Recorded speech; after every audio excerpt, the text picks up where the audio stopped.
one question. What is your sister doing with a Belgian draft horse? Good question. But they have one, you know. What can I say? She has one. And they ride it.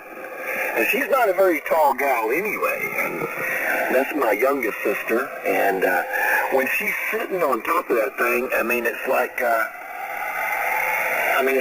small child sitting on the elephant's back. I mean, you know, a grown person, she's not that tall, but, you know, she's sitting up there, you know, I mean, it's a big animal. Her legs are going straight out, you know, they don't really drop down the side. So when you're, I mean, it's just this gargantuan creature. You know what I'm talking about. I mean, they're huge. We had one, Raymond. I'm not even kidding you. He was a big old gelding we had, and that horse was so big he could just basically step over a fence, you know. So, but he never would. As long as the other horses were here with him, you know, he's actually a big old gentle giant. You know, he was terrified of everything, but if them other horses, if we moved them to the other pasture, I swear he would step over the fence and get up in there with them. So, but yeah, and did you talk about how much they eat? Oh my God, can they eat? Back then, let's see, we had one thoroughbred, we had him, and we had a mare and two miniatures then, and man, they go through a round bale a week, easy. Yeah. Well, we got one of those, and we got two regular quarter horses, and then I guess we got three of them, you know, just quarter horses. But you got this one big Belgian, and why or how or how they ended up with this thing, you know, I wasn't plugged into that. But we got one, by golly. Good grief. Yeah, my daughter, I mean, me, I'm not into horses. That's my daughter's deal. So all them horses out there are my kids. And, they're more of a pain in the ass than they're worse. But, you know, the girls love them, so what are you going to do? They're like big dogs, you know. The girls get out there in the pasture and they just follow them around, you know. And they'll get up on them and ride them around. And then but I mean, they're funny. They're like, seriously, they're like big dogs. Yeah, they're big, gentle giants, but, you know, they're 2,000 pounds and better. They're just, you know, and they hardly, and they, you know, when they're walking around, they hardly even pick up their feet, you know. Clomp, clomp, clomp, clomp, clomp. I mean, good grief. Yeah, like I said, we don't have that draft horse anymore, but we sold him years ago. But man, he was actually a pretty good old horse, and honestly, it's like if somebody wanted to put their kid on a horse out here, that was the horse we always put him on, because we knew he wasn't gonna do nothing. You know, he'd just walk around. It's almost like he had you know, like you could put him in a park or something. He'd just stand there. Yeah, that's the way this one is. You know, don't really get excited about anything. You know, you never see him do much more than a trot. You know, I have seen him up to speed, and it kind of shakes the ground a little bit. They don't clear the ground by much, those things. No, but they're beautiful horses. But yeah, they're very gentle, and this guy, he's also a great big old gelding, you know, and just this big dumb oaf, and just you know, he's not the source. He's never the source of any trouble. He don't have to be. He pretty much get what he wants. That's the thing. You know, the most troublesome horses I have one. I have a miniature stud horse, and he is the biggest pain in the ass around here. He causes so much trouble. I don't know why I hadn't got him cut yet, but I mean, he's funny. I mean, he just walks around with attitude, and all them big horses are terrified of him.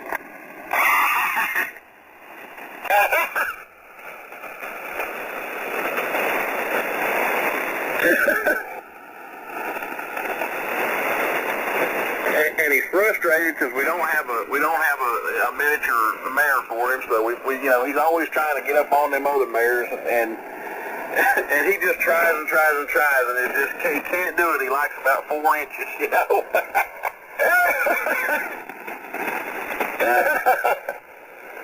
Well, now we know why he's so hungry. That's what I keep telling everybody, but nobody believes me. That'll do it.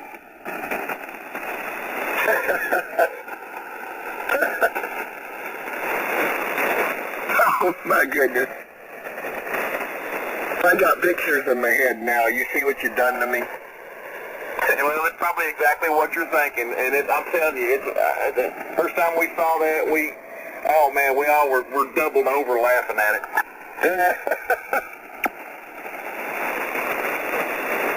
It's like a Chihuahua trying to get a piece of a Great Dane. That's exactly what it's like. And I mean, in my head, I'm thinking, you poor bastard, you know.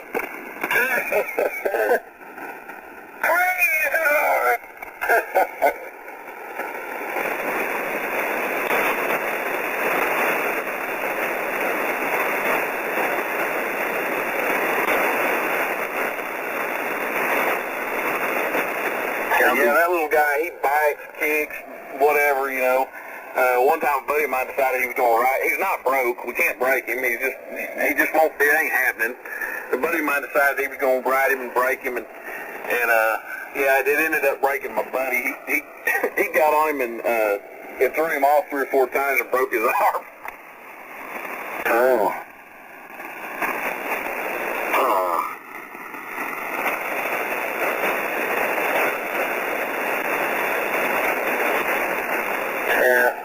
Well, we've had one of those little miniatures, you know, that's about to... They're not much bigger than a big dog.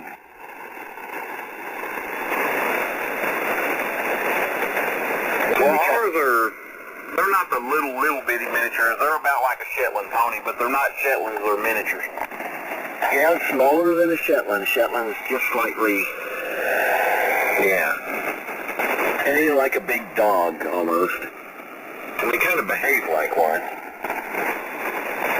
Right. Well, I got one that's a gelding, and he's okay. He just kind of walks around, eats grass. He don't do nothing. But man, that stud horse, boy, he thinks he's got little man syndrome. He kind of reminds me of, I call him Philip Miller because of the way his mane looks, but he kind of reminds me of old Joe Pesci.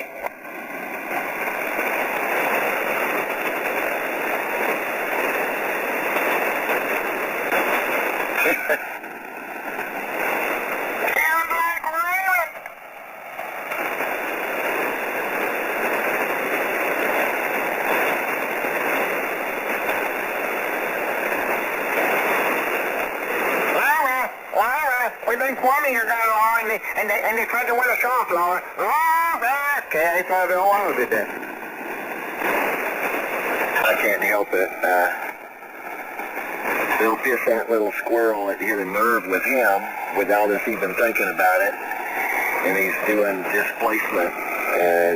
But at the same time as doing displacement, he exposes himself before us, which gives us another viewpoint into his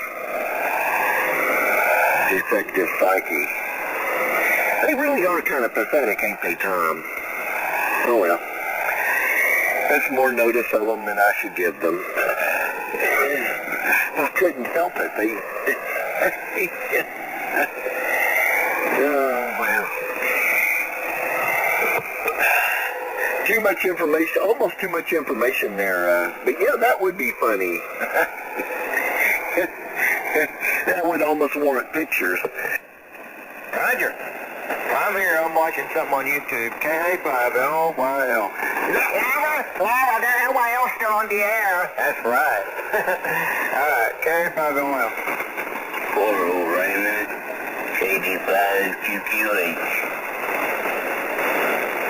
Hello again, Randy. I understand some of our squirrels are getting enforcement letters that they've done been DF'd and identified, and we'll see. I guess we'll see. But supposedly, according to Mark, that they're going to be getting enforcement letters, maybe in their mailboxes Monday. If not that, well, I don't know. That's what the word we got, so. A lot of them 38, 40, 7,200 squirrels got busted, or in the process of getting busted. The letters have gone out. I don't know if they've arrived in their mailboxes yet or not. But we'll see. We'll see what effect it has on them. Laura, how dare you send it to the enforcement, Laura? We were trying to help you bust the wheel. The hams just tried to play by the rules. The low-hanging fruit, Laura. Laura! Oh, man.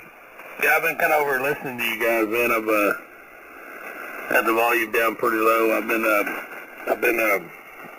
Man, I got so much stuff I need to type up tomorrow. I'm trying to get some invoices figured out, and man, it's broken them up and paid me, and a couple of them made them out to me personally that I had to cash, and it's just really a headache. But anyway, W5 TTS for ID. I'm in the group. Yeah, Steve, Hello, Steve from County 5 Ohio. Y'all carry on. I'll be here. I'm watching some old receiver videos on YouTube. County 5 Ohio. Thanks for the heads up. I need to take my mailbox back out there. Through Mark, through the, Put these in use. Either ID your station or get lost. through Mark, which is through, what I understand, the EC, the official observer coordinator, the coordinator for the OOs, through them or whatever, the enforcement letters have gone out. Warning letters and some NALs, supposedly, have gone out and will be arriving in mailboxes shortly. And supposedly they've been out there working, DFing and finding these crackerheads, and the notifications are now going out as we speak. So we'll see if the information is any good. But so we may be coming up with a squirrel shortage here in the next few days. We'll see what happens over the next week. However long it takes the letter to get there. 3 days, I guess, and then I guess a month from now, we'll be reading them in the website, fcc.gov website. But yeah, during all the period, the time that we've been wondering, evidently they've been out there doing their bagging and tagging these squirrels. So, squirrels may be scarce after next week. We'll see what happens. N5LAX. Not a minute too soon either, KA5LL Friday. Yeah, the ones that have been bagged and tagged, I guess they'll find out that they've been named and that their ass is up the creek. I guess they'll be finding out about that shortly. Well, that's good. Clap, clap. Oh, and supposedly Joe and his 3 little buddies, supposedly they're getting letters also. So, we'll see what happens. You mean they're finally going to go after the proper crew?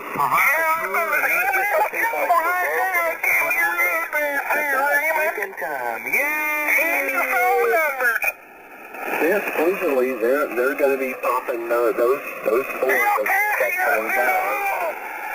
They're getting popped alongside the squirrels. So the word has it that the reason why nothing was being done is they wanted to get them all at once. So they've been spending a lot of time identifying and locating these ne'er-do-wells. So. I kind of described that a few weeks last week. Was the week before last, I was thinking that's probably what they were going to be doing. Because if you get one, they'll all go underground. But if you keep it on the quick QT, well, then you can get them all. And they make sure you just round them all up in one big bundle. So evidently that's what's going on. They They've got all of them, and the letters are going out as we speak, supposedly.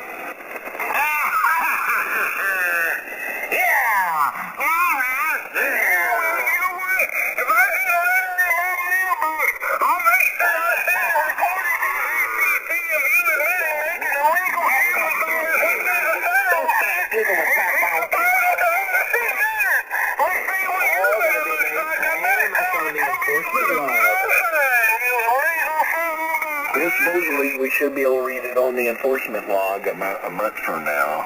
It'll take about a month, they say, before it shows up on the enforcement log.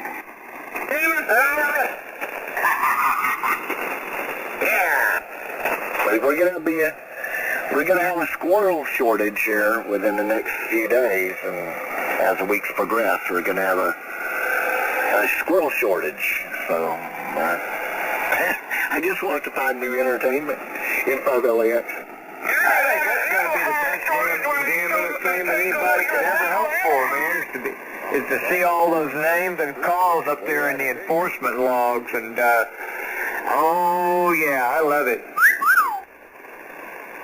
And we were talking about outing a couple of them through the domain registration, but it looks like they're going to end up on the enforcement log, so there you go.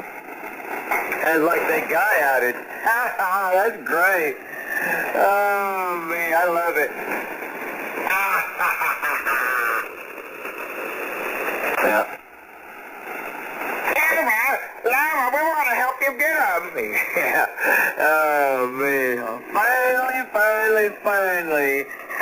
We thought we had him nailed. Now look who's going to get nailed.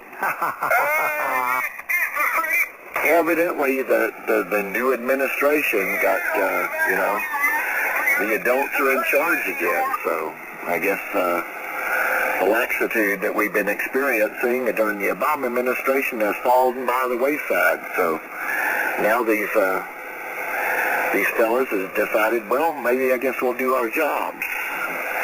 That's a nice turn of events. That's going to be pretty cool. That'll,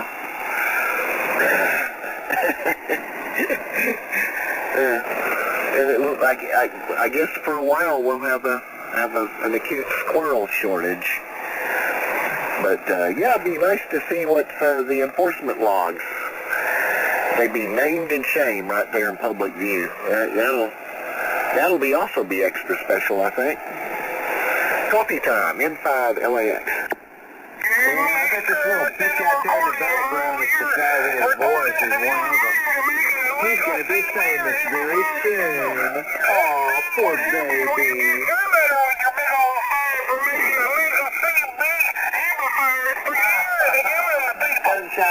Doesn't sound like he thinks it's going to happen. Oh well, when he sees his name up there.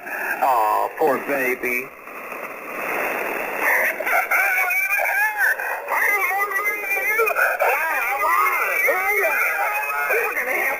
Yeah, it is a little bit thick in here, sir.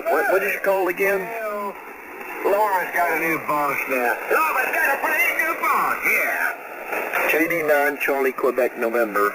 Yeah, I am going after my coffee, but yeah, you are getting in here. You're kind of mixing in with them a bit, but yeah, we're hearing you. It's just, kind of thick.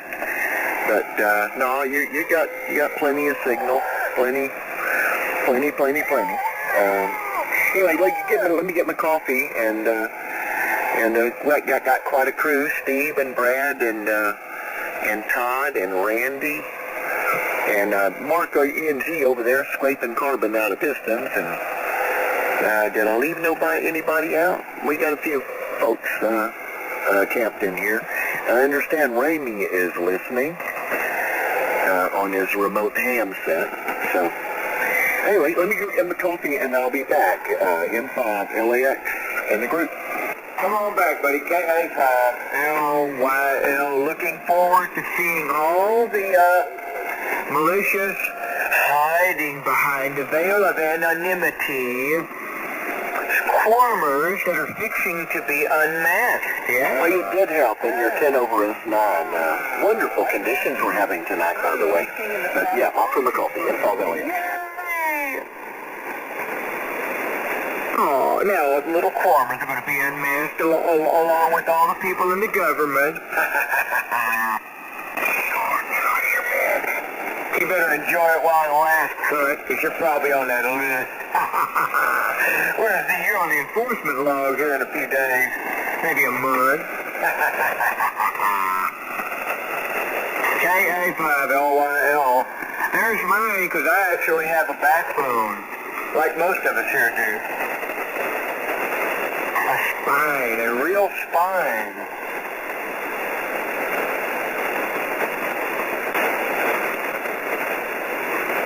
Be nice to have a sound clip by each one of those names and call signs as well.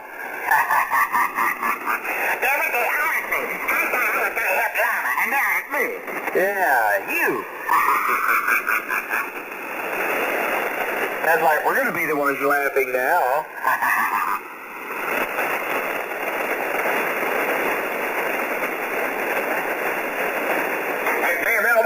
Here. We're all getting letters and he's still here. And we're on the enforcement law. That's right.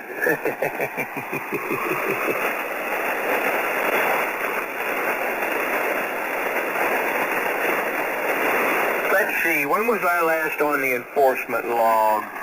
Oh, that's right. April of 2003 or 4. Aw, sounds like we're going to have some fresh names and call signs.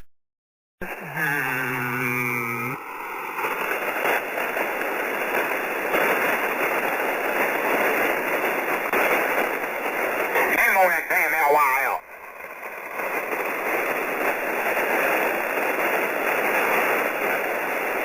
Bitty bitty bum bum, you got a letter.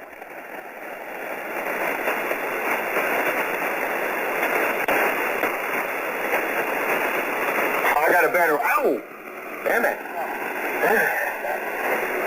Yeah, I got a better one. Bitty bitty bum bum, the squirrel's got letters.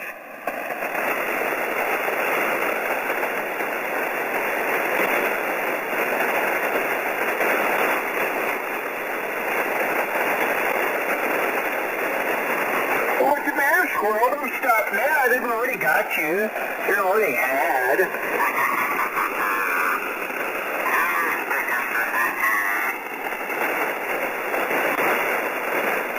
If you're up there, you're up there. You've already passed the point of no return, you little worm turd. Oh, Todd, and the others who may find it interesting, we found another little tidbit. You remember those propagation, my coffee's in there being processed by my Keurig machine.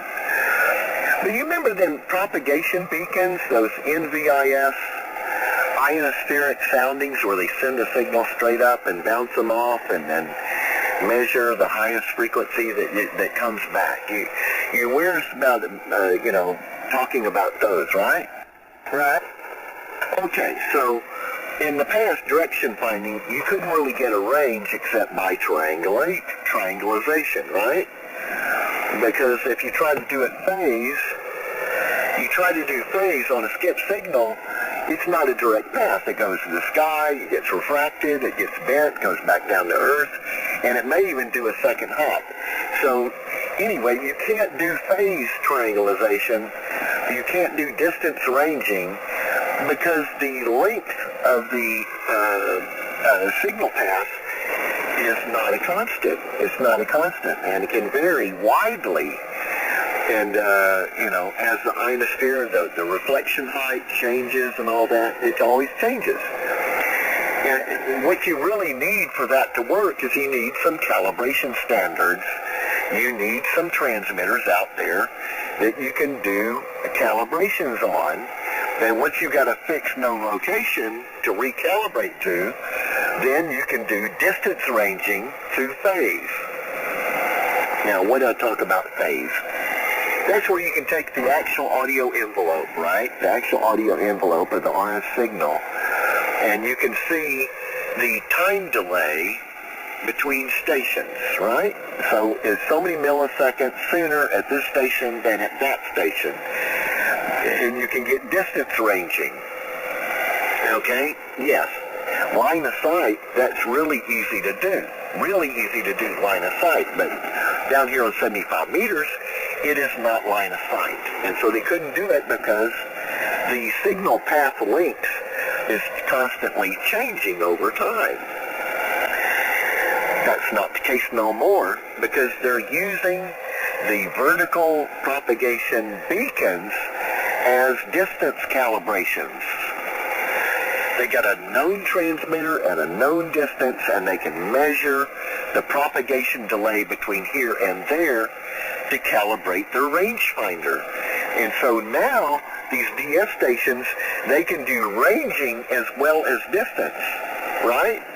They can do ranging as well as distance, and it's very accurate. I mean, they can't get the street you're on, but they can get the neighborhood you're in.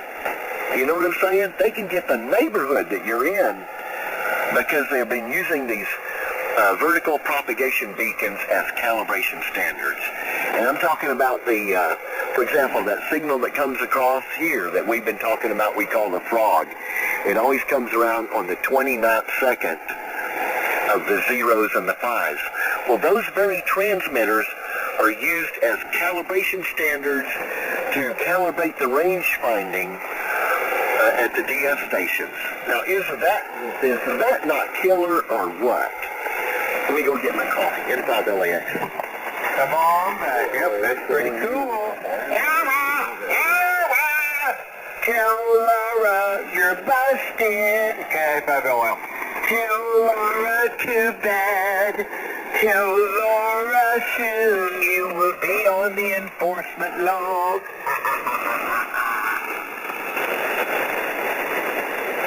Well, come on, you little bitch. Don't give up. Come on.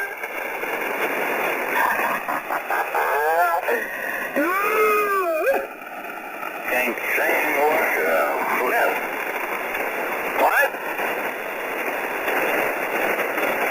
Oh, I think I drew some up. Don't give up now. Come on now. Get that Transforming going on, boy. Come on. Hey, you gotta do like that old song. You gotta go out in the blaze of glory. TV5 228.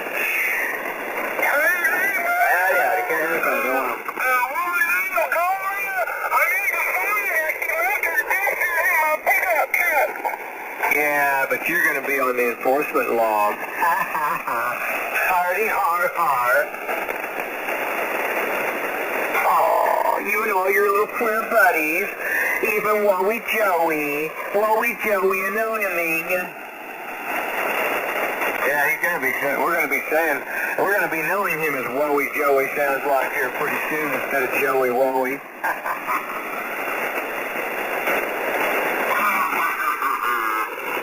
But can you imagine that? I mean, how difficult it used to be to find these big people. But now that they got these propagation beacons to use as calibration standards because they're at a known geographical location and they can just calibrate it against those. I mean, we got one here in particular, the one we hear, if I'm not mistaken, it comes out of Lackland Air Force Base in San Antonio. Right there on the 29th second on the fives and the zeros, and it's centered up on 3820. It comes by here like clockwork. Sometimes it skips over us, but that's the ionosphere soundings. But anyway, it's a stable signal. It happens at it's synchronized with an atomic precision, just like the GPS. And so you can use that as a distance to calibrate your standards, to calibrate your path delay. And once you have a known delay, you can do range finding on the signals. And all you have to do then is have two stations to do the triangulation, right? They get the rough triangulation, and then they get the range finding because of the calibration off of these propagation beacons. And so now they can measure the time delay between the two stations, right? And they can do range finding. It's a capability that they did not have before, but they got it now. So the days when an FCC van had to wander around the countryside are no more. Forget about that. they may not know what street you're on, but they'll know what neighborhood you're in, and then they can come right to the general area and pick you up, ground wave, and they got you. I mean, think about how much of a time saver that is. I'd like to see video of them opening the door. Unidentified anonymous farmers are going to be going to law for a different reason instead of tattling on everybody else. Yeah, you can run, but you can't hide with it. With that innovation, man, they can get you closest to your neighborhood, what neighborhood you're in, So they can get within a mile of you with that method, and so just think of how much legwork it saves them. Why, Laura, why? Because. Why, Laura, why? Because. Why, Laura? I don't know. See, I've only been listening for a short amount of time, but there used to be a different function to crack a joke back. So what happened to the old guys? The anonymous will be no more.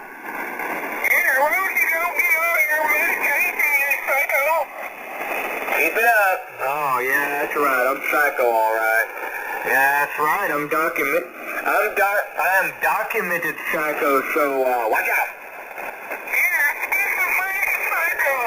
That's right. Yeah, it's a little bit thick. Got some squirrels. Looks like some bagged and tagged squirrels if the news we got is any good. I think it is, actually. But yeah, they got Joe and his ne'er-do-well friends, too. They got, not in their email box yet, but in their mailbox soon, from what I understand. Oh.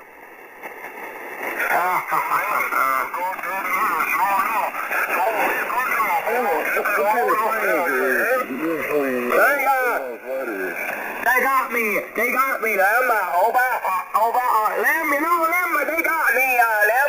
They got me, I did a Freedom of Information Act and I can't get anything, over.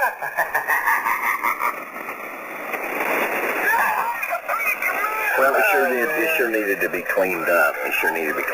We don't need no trash on there. Trash breeds more trash, breeds more trash, breeds more trash. We don't need that crap on here.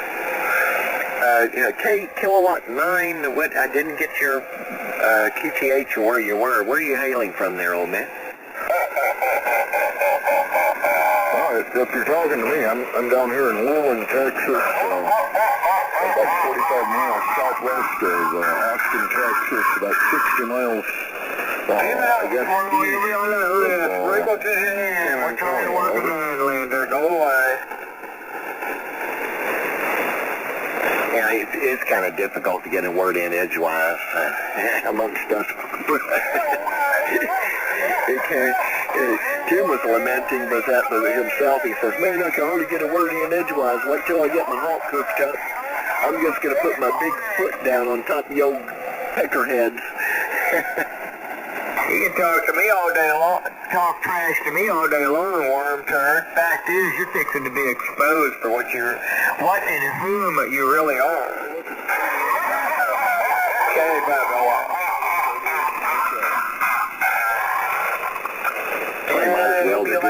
Already. But in about a month, it won't do any help for them to lay down, after you've been popped is too late to be quitting, so they might as well have their fun while they can have it. Damn right, they gotta go out to blaze of glory like that old metal tune. Yeah. Don't slow down now, Squirrel. Yeah. If you're already busted, you can't make it any worse. You're already busted, so you just might as well have your fun. Enjoy it while it lasts, crackerheads. I don't remember with K9, what, I forget I didn't write it down. I'm gonna put that just Quantum Fish right here on YouTube, man. show everybody that had any doubt that we're sitting here trying to work a 9-lander who's probably not going to be of a very good signal strength to us, and he just ate a man. No, actually, you want to know the truth, Raymond, it can get worse for him because then they will have them on even more actionable offenses. Come on, Raymond. Tell everybody about the... They can just things keep will get them up better. all they want. You notice how good the conditions are? The freaking Conditions are pretty good. We have a shit sheet on these boys. We got a short long stuff shit running, very little attenuation, and the long stuff's running, very little attenuation. Great conditions tonight.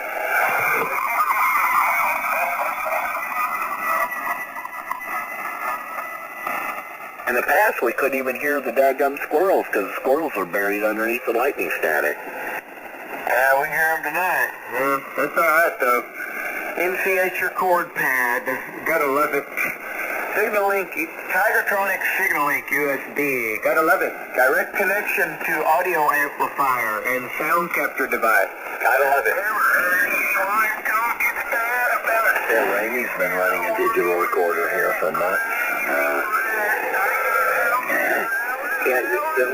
That's one thing I got to remember to say is that we do run a digital recorder here, so if there's something that strikes your interest, be sure to write down the date and the time so that Rainey can retrieve the audio clip for you.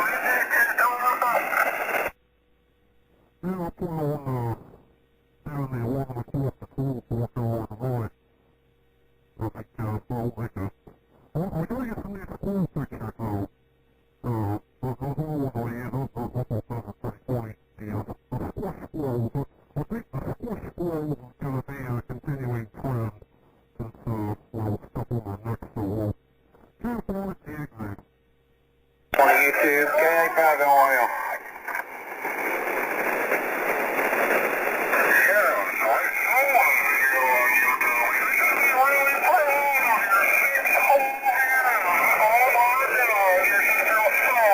We got some buttons on the squirrel. First YouTube with Indian enforcement I'm law. jump in the shower here a little bit, and then I'm going to come and see you, and later on I'll be going into the shop, and I want to be there in the morning when they crank up on a Monday morning. But, First YouTube and then enforcement law for this farmer. that thing traveled to Centerville, and then to Copperfield, and then to Conroe, and then to New Caney, and Brian is going to be down there in Alvin, Texas. He's going to be down there in Alvin, Texas on the 19th. And with any luck, I can at least have that thing all straightened out, whatever it is, before the 19th. And he can pick it up on his way back home as he comes past. So I think it'll work out pretty good. He's going to be down there on the 19th and down there in Alvin, Texas, south of Houston. So I think it'll work out pretty good. I've never, you know that all this time I've never had my fingers in an L4B. I've worked on quite a few more models of amplifiers than I can remember. Come to think of it, this 30L1 that I got on my table, I had never worked on a 30L1 before. So, yeah, a 30L1, I've never worked on one before until I got this one. But I've also never had to have my hands in a Drake L4B. They're usually very reliable and they don't break that often. And the people that own them usually are not idiots. And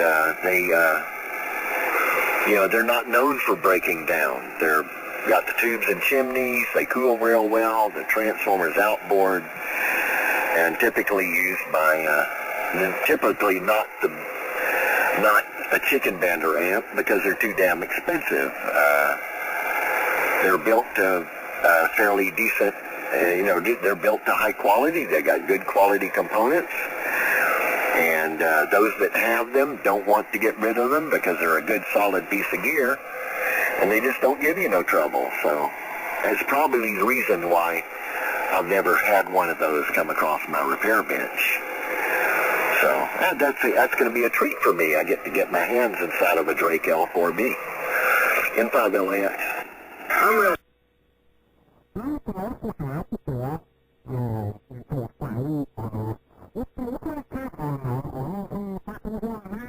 It's like it's so much easier to keep that thing cool and happy because the RS deck is separate. So I'm leaning towards one. I know they're about $1,000, but still, I mean, that just seems like the cat's meow as far as design goes with that separate transformer. Okay, 5LL.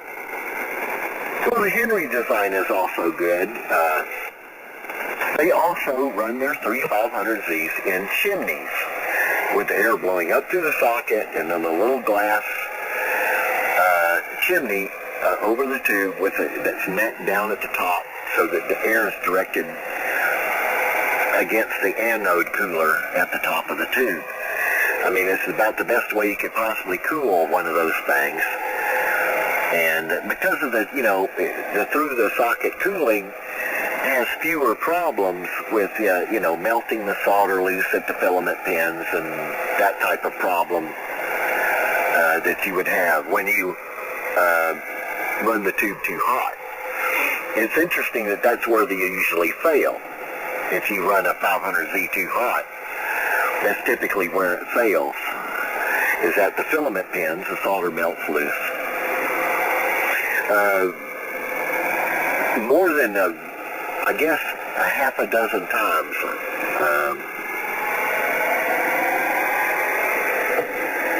They got that sleeve that solders on there. I would unsolder the sleeves and take them off. Okay? And in that ceramic Johnson socket, I would drill out the rivets holding the fuse clips and throw them away.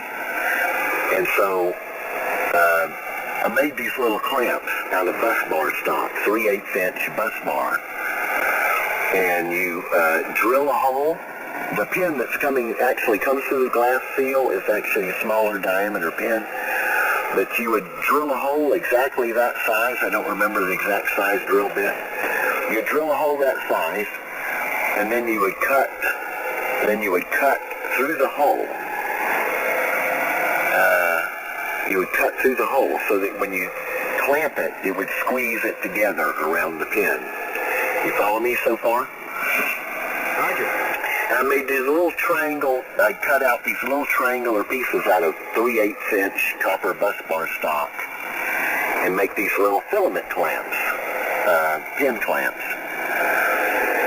Drill a hole and then put a slice through there, and then you would, at the end of it, you would silver solder a couple of nuts, one of them bigger, one of them smaller, to where you thread in a machine screw, and you tighten the machine screw, it squeezes the clamp together. Okay, and so I fabricate these little triangular shaped clamps. And then you would stick the tube socket in there, and you'd have these clamps that were mounted on ceramic standoffs underneath that would come in onto the side of the tube, and then you tighten down the clamps on each individual filament pin. And a much superior cooling. And after that, you didn't have no more trouble. You just didn't have any more trouble. I think I've done that at least half a dozen times to these amps. And these guys would be running on AM. And, and of course these things also had through the socket cooling. But they would be pushing on them too hard. But that was the one weak link on these 500Zs is they had insufficient cooling for the pins. And if you got them hot enough, the solder would melt out. And once you had, you'd never get it to solder back. Now they had a different kind of solder that you could get, a silver bearing solder. And you had to make a separate tip for like a 350 watt Weller soldering gun, and you'd actually pass current through the brass pin itself. And with that, you could use this jeweler's silver bearing solder, and that also works. But of course, you have to get the pin so hot to use that silver that a lot of times you're taking a chance on destroying the tube. You'd actually overheat the pin at the glass, and the glass would get soft, and of course the tube is junk after that. But it's like almost 50-50 whether or not you'd be successful doing that, because you had the pit. But instead of doing that, I would make these clamps, these copper pin clamps, and remove that brass sleeve altogether and use these pin clamps. Takes a bit of work, but you got a tube that has a 40-year lifespan, so it's never going to come out of there if you're nice to it. And so it's worth going to the trouble, because once you do that and take care of the problem, well, after that you're not going to have any more problem. If you keep everything else within reason. N5 LEX. Roger that. K85 LYL. Man, I don't know why they don't make an amp like that today with the daggum separate, the power transformer separate from the RF deck. It's the whole power supply. I just think that's a better design, because you can keep the thing cooler that way. They wanted to be able to have an RF deck that would fit on your tabletop, and yet have a power supply. Well, considering the size box they had, there's no way they could fit the power supply transformer in the box. They'll give you a quarter so you can call somebody who cares. Footprint. The footprint of a Drake L4B isn't that big. It's pretty compact, and it's because the power supply isn't in there. And of course that kind of fits with Drake anyway, because all their transceivers, the Drake T4 and TR4, TR3, whatever, they always had those separate power supplies. So modus operandi of RL Drake Company, that's kind of the way they did things. Even on their transceivers, their power supply was separate. N5LAX. You know what? You're right. Cause even the Drake TR3s were that way. I had a TR3 at one time for a little while. And, yep, it was the same way. Separate power supply. I think even the 2N... I don't know about the 2NT. But they made a 2NT as well to match that 2C. I know somebody here in town who has one. It's Robert Cisco, Little Yellow Taxi. He has one. And, yeah, you're right. All the Drake stuff has always had separate, for the transmitters and transceivers, it's always had separate power supplies. Yeah, a lot of times it would fit inside that speaker. They'd have that Drake speaker, and the power supply would fit in the back of their matching speaker. N5LAX. Well, you know what they had, Raymond? Even Drake did. They had, you could get it with the 3 Series stuff as well. They had an RV3, and RV4, and RV4Cs. They had, what that is, that's a remote VFO for the Drake transceivers and whatnot. Also, it's in the same enclosure like you'd see the SP4 or MS4. That's what the speaker was called. And in that, they had the remote VFO and the speaker, and you could put the power supply, the AC3 and the AC4s, you could put that in there as well, and have have a remote VFO and a speaker and the power supply for your Drake transceiver. That's the way they did things. Yep, and their stuff was stable as a rock, it's like I was telling you. Right on down to the right on up to the very first one. Well, made for a wider footprint on the desk anyway. I think the heaviest radio that Kenwood ever made was what, the TS-830, 820, 830. The thing's the size of a suitcase, and and weighs as much as a suitcase full of gold bricks. No, I'll tell you what the heaviest thing, to my knowledge, that Kenwood ever made as far as a transceiver goes was the 950 series stuff. The 950 series, all of them, from the original one you know, from the straight S all the way to the SDX, they all weighed, I'm not kidding you, 54 pounds. Oh my goodness, analog power supplies, I suppose? Yeah, they had import power supplies, and that freaking power supply sits in one corner of the back of the radio in the 930, the 940, and the 950 series. It sat in the back corner of the radio. So yeah, I mean, even the 930s and 940s didn't weigh as much as the 950 series did. The 930s and 940s weighed about all the 20 and 30 series came with hybrids array, but that freaking 950 series stuff, 54 pounds. Wasn't that a 50 volt? Didn't they have 50 volt finals in those things? Yeah, I think you're right. 50 volt finals. Yeah, 50 volt finals. Okay, well, that's interesting. I've never had my fingers in one of those, you know. I've been out of the hobby for a while, you know. I've been away from ham radio.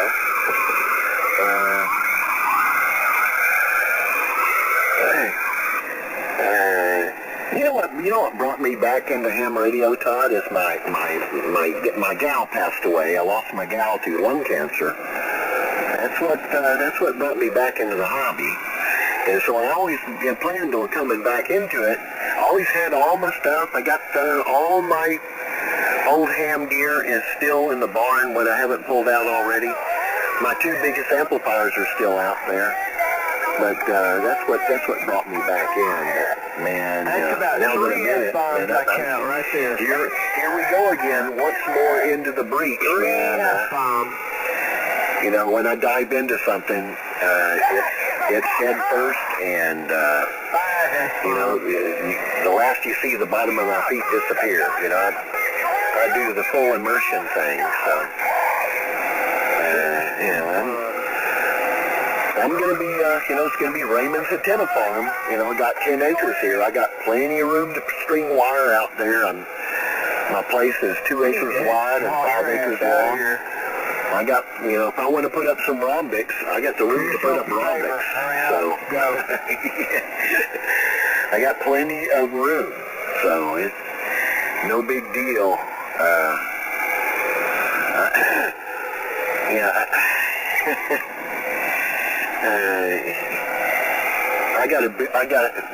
How would you say it? I got a really big backyard, and I got herbivores that graze in my backyard. You know what I'm saying? In fact, that way, Hey, Roger, give me a second. how do you say, my lawnmower burns diesel. My lawnmower burns diesel. Inside the LAX. Hey, Roger, KA5LYL. I didn't change anything, but I did turn on a bunch of more compression. What I did, I turned my compression up. I left everything else the same. I know, but I want to drop in a little extra on this stupid fruitcake, because trust me, Raymond, this guy's loud over here. I kid you not. Well, I can hear you over him. I mean, sideband being what it is, you're bigger signal than he's got, so.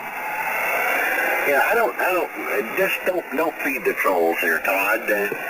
You know what they're hungry for. You know they want it. They hunger, they thirst, they hunger, then thirst. And so giving them what they want is the last thing you want to do, right? So, I mean, you're right. They're dumb as a sack of hammers, and they're mentally perverted, and so a lot of their behaviors don't make sense. But you can kind of figure out what it is they're most desirous of. You know they're most desirous. They hunger and they thirst. They hunger and they thirst. And so let them go hungry and let them go thirsty there, Todd. You know what I mean by that? Let them go hungry and let them go thirsty, and take satisfaction from leaving boot prints in their face and your boot in their ass and walking up and down their ass by talking over them, talking through them, slapping them around and rendering them insignificant, because the proper position for them is down the end of your nose, with your arrogance and condescension dripping onto their forehead, driving them into a frustrated frenzy and butthurt, which is about the way you want them to feel. That's the way you want them to feel. And if they want to feel that way, frustrated and butthurt, well then come on in. Just sit in amongst us, grovel at our feet like your little pathetic little squirrels, That's what you want to do. But at the same time, that which you know that they hunger and they thirst for, let them go hungry and let them go thirsty. I'm going to go and get myself another cup of coffee, and I'll be back in 5 LAX. Alright, K5 LL. Well, normally I would, but this one here, I kid you not, he's as loud as you down here. He's maybe a half unit, a half S unit lower than you. Maybe a half, if that at all. I mean, he's loud down here. So normally I would, but somehow or another we're going to have to kick this one out. Somehow or another I'm going to have to figure out something that'll shake him off, because he's loud. He's real loud. K5 LOL Friday. Well, you got good conditions, and you got to remember, if you double your power, you only got an S unit. You double your power, you only got an S unit. I'll show you the difference. I'll go from, I'm running 1,000 watts, and I get this switch, I go to 1,400 watts, right at a gallon and a half.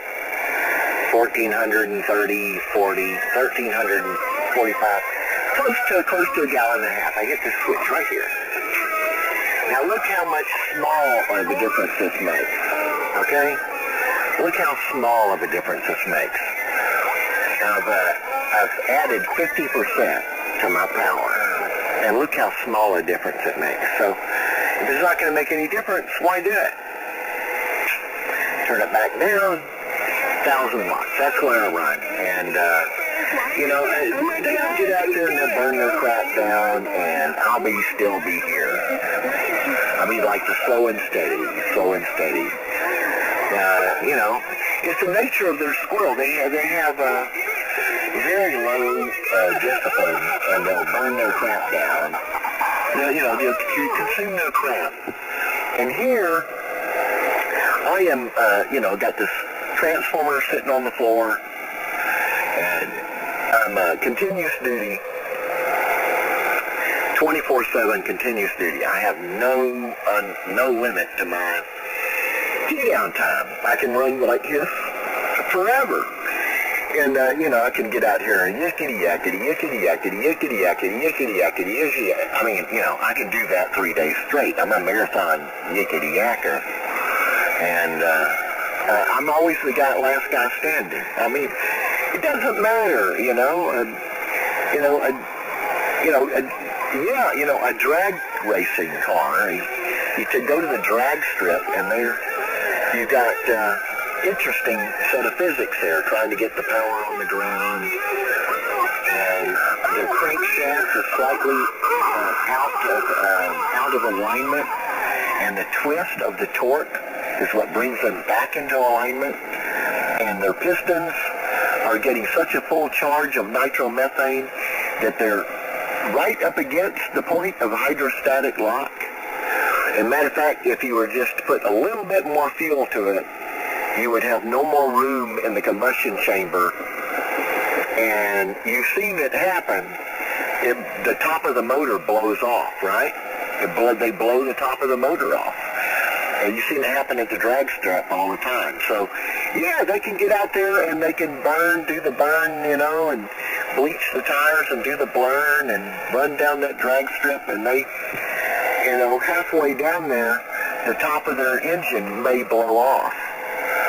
But, you don't see me pushing my stuff. You don't see me, I got the switch. I can hit the switch. Okay, there's a go. I increase in power about 50%. But I don't run this way. No, I don't run this way. I run this way. Okay, so it's only about half an S unit difference between 1,000 watts and 1,500. That's all. So why do it anyway? So, yeah, I could be out here and yickety-yackety, and they are like them dragsters, to go down there, and they may blow up on their run, they may not, but eventually they're going to burn their crap to the ground, That's the nature of their activity. The nature of their activity. In order to get over me, I'll put it this way. In order for them to get over me, they have to push their equipment. What are you stopping now for? Keep it up, Tony. Okay. They have to push their equipment beyond its limits in order to get over me. I know that for sure. You ain't got a freaking letter yet. Come on, boy. They have to put their gear at risk. And because of their behavior, their mentally perverted behavior, that is what they do. They put their equipment at risk. And over the course of time, that catches putting because they're at this high-risk environment, this high-risk operation, they end up burning down their stuff. And me, I do not put my equipment at risk, and so I know what they have to do to talk over me. And so they can talk over me, yeah, but only for a little while. Well, only after the little while has passed, what do they do then? And what do they do after that, and after that, and after that? They cannot keep up with me. They can't keep up with me. I'm consistent, I'm relentless and consistent. I'm a constant, I'm constant and I'm eternal and relentless, and they just can't keep it up. They can't keep it up like I can. And so that's how I keep score. That's how I keep score, Tom. I keep score by how many people burn their crap to the ground. That is my way I keep score. Every time somebody burns their crap to the ground, I score a point. That's kind of the way I see things. You get me, drift? I'm off to my coffee and I'll be back in 5 LAX. Oh, yeah. Come on back. Yeah, I get the drift. I'm just telling you, this bitch here is loud, boy. He is. And now I hear you. I try my stuff back down. He's every bit as loud as you, Raymond. I'm just telling you, he is. God. I wish he'd hurry up. Crash his stuff and burn it to the ground. And I'm not really driving mine that hard tonight. I'm only driving it with about 65 watts, something like that. So I'm actually driving it a little lower than what I do most of the time. But he's every bit as loud as you tonight. This one here is. I'm just telling you. I'll be here. Go get your coffee. K85 all while. Yeah. I know what that takes. I know what that takes in order to do that. And they just, I got a 400-pound piece of iron on the floor, and they do not. So guess who's the last guy standing? In 5 LAX. Anyway, off for coffee.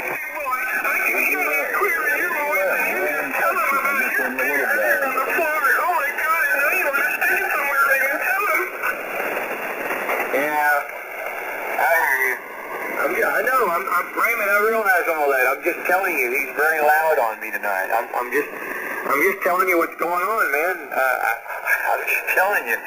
This one here, this particular QRMer is very loud. It's a little hard to just talk over, under, or around him. That's all. I'm just trying to get that across to you. Well, that's what you're doing, Todd. Hey, that is what you're doing. Why do you think it's hard when that's exactly what you're doing?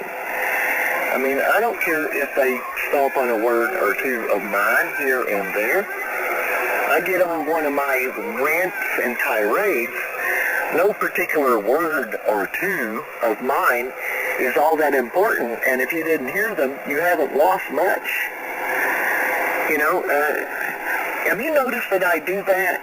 That I kind of get on a long rant, and I kind of lock the mic down and get on a long rant, and I just... I know what that does, and I know what they do in response. So these characters, these are very predictable. Certain behaviors are very predictable, and so you can kind of manipulate them. It's like having them wired up with electrodes. And so you can entice certain types of behavior, and you can run them right into the ditch. And so, if you lose a word or two every once in a while, I don't give a damn if they just drag up a Chicano station and play music to the radio. After they burn their crap to the ground, I'm still going to be here. And so what have they accomplished? They're not going to accomplish a damn thing. They're not going to accomplish anything. The only thing they're going to end up with is my boot print in their face. They better get used to it, because I'll walk on their bones. I will walk on their bones. And I will tell them ahead of time that that's what I'm going to do. And then I'm going to tell them I told you so afterwards. And I'm going to take great delight. There's a word in German. It's called Schadenfreude. Schadenfreude. I don't know if I can pronounce it. Schadenfreude. And that's where you take delight in the misfortune of others. And, when you see these squirrels burn down, get popped, get busted, burn their crap up, and come up with mishaps due to their misbehavior, it's okay to take some delight in their demise. They're losers anyway. They're pathetic anyway. They're butthurt anyway. They're inferior, and they know it, and they know they're inferior, and they know that they're a loser. And they wish they could have a circle of friends to talk to like we do. They wish for all these things. But they're butthurt little, brain-fucked little losers, and they don't have nothing. We are all they have, and they're already in this inferior, pathetic position. And then to add insult to injury, you can take some delight in that. I do admit to taking some guilty pleasure in that, So, they might be able to get conditions, or they might, save up their welfare check and get them an amp, and they may last for a while before they burn it to the ground. I mean, that's what they do, is they burn it to the ground. And I understand there's enforcement letters going out, so might as well have fun. They're already busted. It's too late to stop now, so they might as well go out in a blaze of glory. And what at the end, what are their efforts going to add up to? Zilch. Nada. It's going to add up to nothing except their own hardship and their own reinforcing realization that they're a pathetic little loser and that they're a worm underneath our feet. So let them bask in it, in their loser status. Let them wallow in their own misery, because after all, they are the authors of their own misery. They're the authors of their own decrepitude. And so, the proper view of them is down the length of your nose, and whatever they have to do, it doesn't matter, and none of it matters. It's not going to ever be matters. They'll burn their crap down. They expose themselves to risk of enforcement actions. They're on a self-destructive path to oblivion. Why stand in their way? Let them cruise the highway into full realization of their loser in life status. And say, boy, I'm glad I'm not that character. I'm glad I'm not that piece of garbage. because look what happened to him. So, hey, I'm just saying, you know what they're hungry for, you know what they thirst for, and, don't give them any. Don't pay them no mind. Don't you realize that that's one of the ways that you inflict pain and suffering upon them is by denying them what they want the most. Deny them what they want the most. You want to hurt them, you want to get back on them, make them hungry, leave them thirsty. There's nothing worse than you can do to them. Except the condescension and the arrogance. That's kind of nice once in a while. But otherwise, starve them out. Leave them hungry. Leave them thirsty. You know? Lend them their proper position underneath the soles of your feet. That is, to be worms on your feet is their proper position. That is the proper hierarchy. It's what they are. It's what they do. It's where they belong. In 5 Elliott. Hi, Brother Ryan. Yes, sir, Brad. Yeah, well, these same people that you talk about, they getting a welfare check going out and buy them a new amp, Roger. Oh, yeah, every once in a while, one of these squirrels will scrape a few pennies or they come across a good deal. Well, where was it? Mark, he got a Henry. He got a Henry stand-up amplifier for $200. It just needs a little restoration work, and that thing is going to be grand on the band once that thing is restored, right? That's a really nice piece of gear. And so, yeah, you can get a bargain, you can find a deal, you can save up your money, and they can get an amplifier and get out there and get in and alongside of us. But because of their personality defects, it's always only for a little while. They always burn it down to the ground. They're always too stupid to operate it properly. They're imbeciles and worms anyway. And it's exampled by this is what they are, this is what they do. They're imbeciles and morons. Imbeciles and morons do, for example, the kind of stuff that they're doing. So you know what's going to happen. It always happens. And so, they're going to screw it up. And then that's money down a rat hole. And, oh well. So, you don't have to pay it no mind. They're flashes in the pan. They're just flashes in the pan. And they are authors of their own misery. They're authors of their own misery.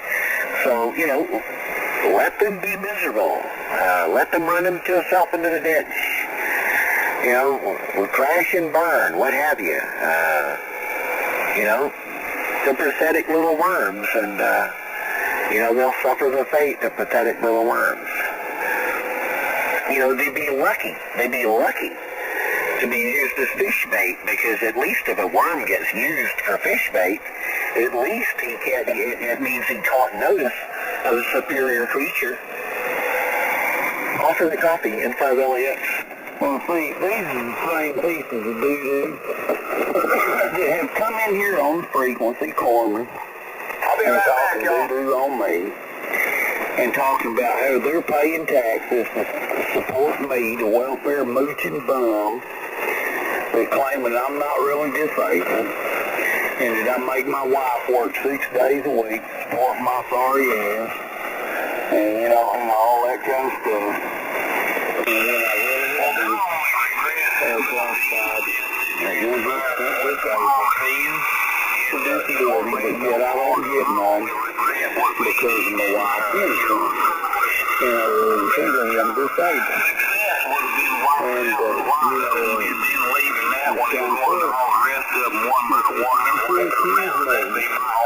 being welfare mooching bum.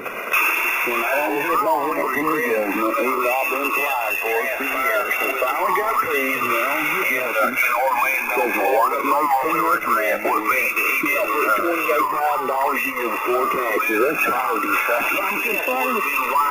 And, but they're the ones that do that. And the ones that like playing around each other's asshole. They will be those discussing paydays. It's Especially at first, the stupid, and the high pockets. You know, they call me Bama. You shit like that. And the last first two but the other stuff, excuse me, being welfare, motion bum, and all that. And I don't get a penny. Don't get Medicaid or nothing. And, you know, I'm deserving of it. Screw them pieces of shit. They ain't nothing but shit on the bottom of my shoe. Lord forgive me. You know, Lord forgive me. Well, Brad, that very last that you said is about the most important observation you made.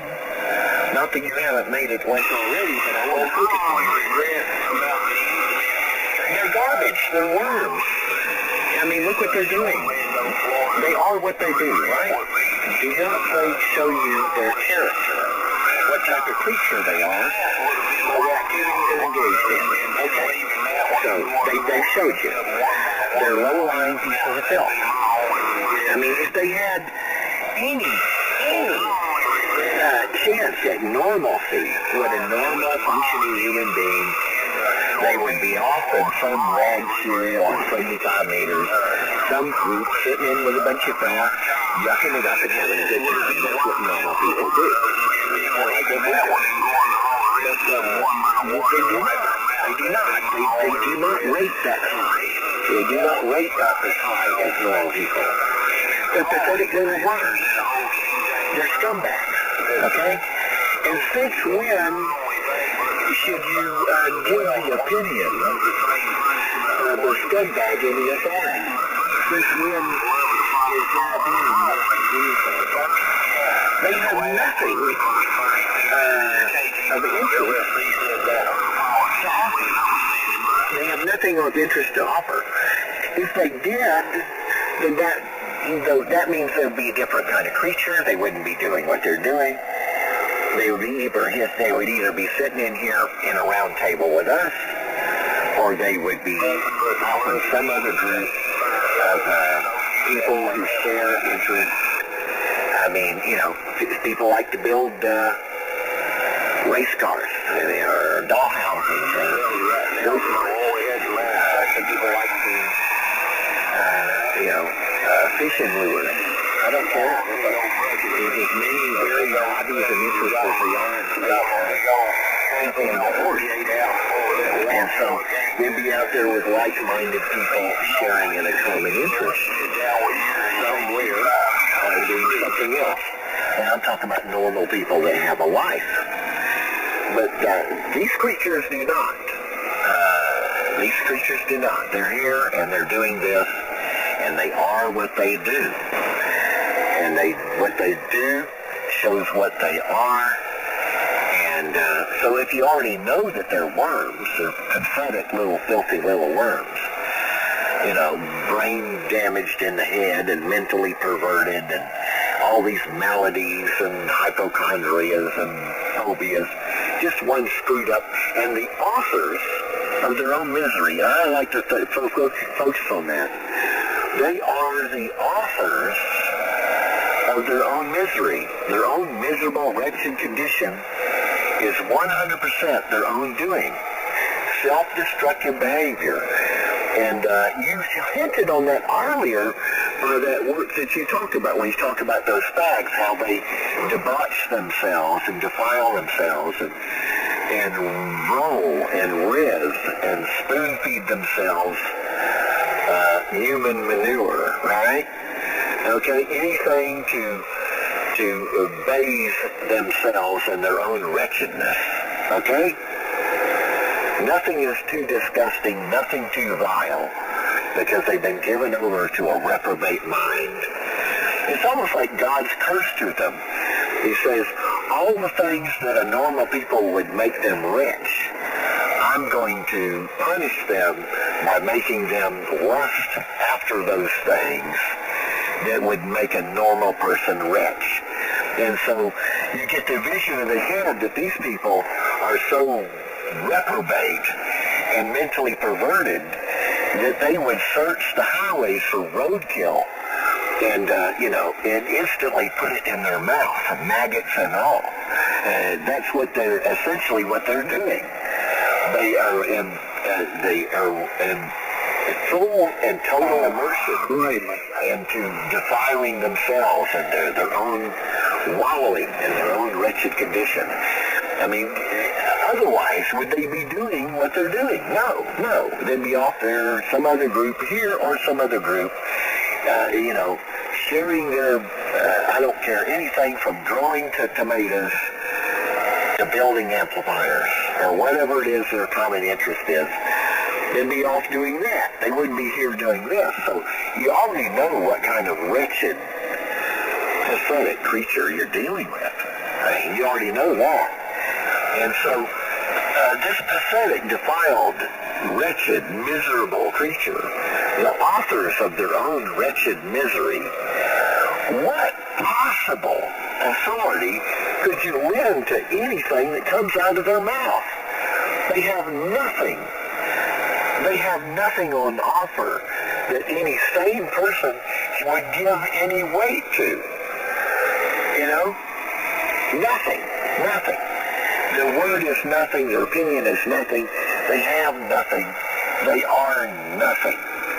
And nothing is what they should, in the form of consideration, nothing is what should they receive in return.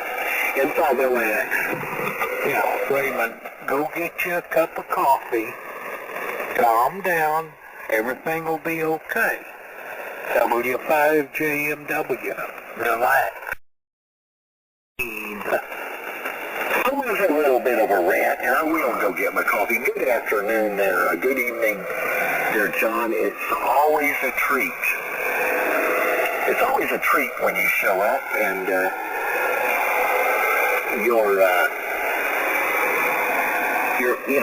your stern, corrective finger pointing is appreciated. There's a method to my madness, but I understand where you're coming from. It's always a treat when you show up there, John. And Larry, let me go get my coffee and I'll be back. Nice, but I'm delighted that you showed up. I just had to say that. Inside the way. Man, just relax, take a deep breath. Like that imaginary coffee. Everything will be okay. AG5. I had a drill sergeant in the military that used to tell me, the weak shall fall by the wayside. That is true. And what we're hearing are the weak. Go get some coffee and come on back. W5JMW. Good evening. Good evening, Brother John.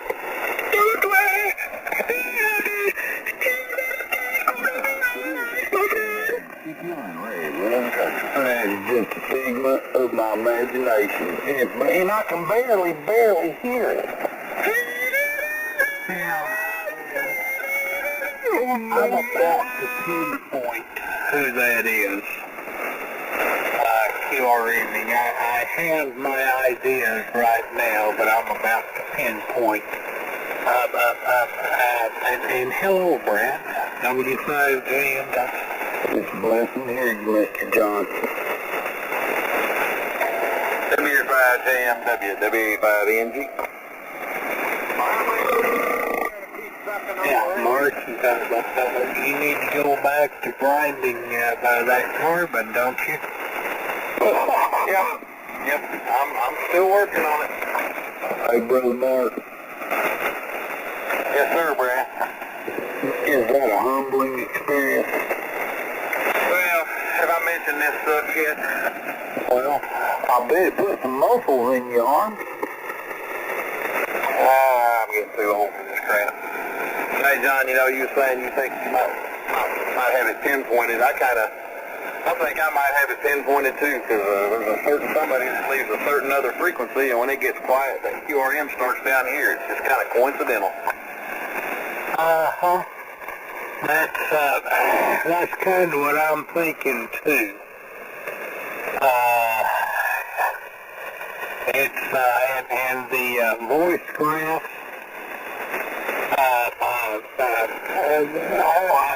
like I said, I'll have to get a few more to compare, but I've got an idea right now. W5JMW.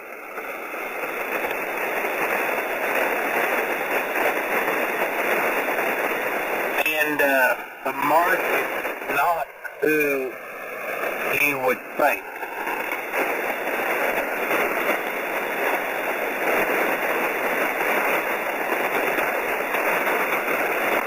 Well, I'm sure you'll let me know at some point. I have my idea anyway.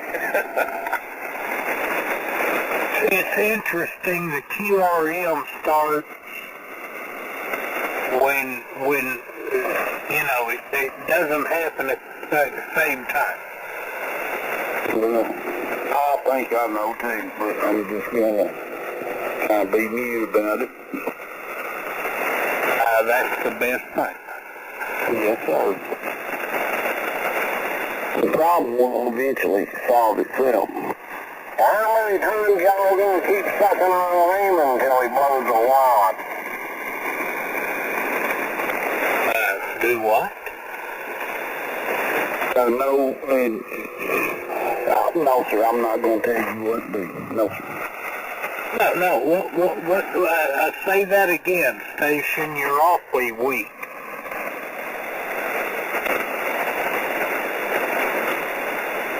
Oh, I guess, you enjoy being weak. Yeah, well, very, have a good evening. W5KMW.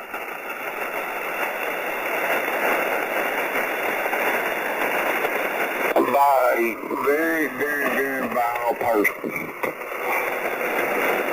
I read something in a book, and it went like this. Just off the top of my head, the wicked walk on every side when the vilest of men are exalted.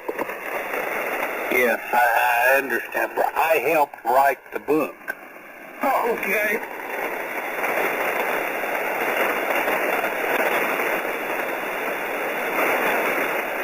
Yeah, Brad, I was there. I helped write it.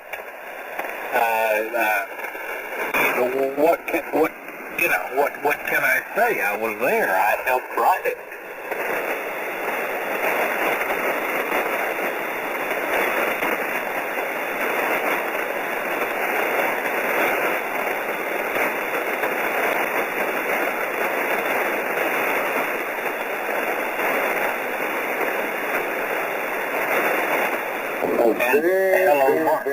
Very vile statement. Wonderful conditions we're having, by the way. The lightning static is light. We got that little squall line across the panhandle. I haven't looked at it, but it's not very big. I got a little bit of activity up there in Maine, not very much. The long path seems to be working with very little attenuation. The short path is working with very little attenuation. Everybody's signals are really big. I mean, what's not to like? Did you get you a cup of coffee? I most certainly did. I always puts a smile on my face. I'm a Java junkie. I always have been. Hyperactive and all that. I mean, kind of goes with the territory, I guess. Hey, Brother Raymond. Yeah. You got one heck of a fan club. Well, yes, it comes with the territory, but hey, if you're not making an impact, what have you? It's like everything. I know I'm a nice guy, and I treat good people like they should be treated, and I treat people like I want me to be treated, and I deal fairly with folk, and I got a decent reputation in that regard, and so if somebody says a problem with me, it's going to be a particular type of individual, and those, the societal rejects, why would we consider their opinion to be important? Among the normals, I'm fine with. But, it's good to have friends, good to have friends. That's what we're on the radio for, is make friends and have fun, yuck it up on the radio, tell jokes. What's not to like? Yeah, well, Raymond, a while ago, someone came in there and said something, but they were way too weak, and consequently, I did not pick them up, and well, there again, they did not want to come back and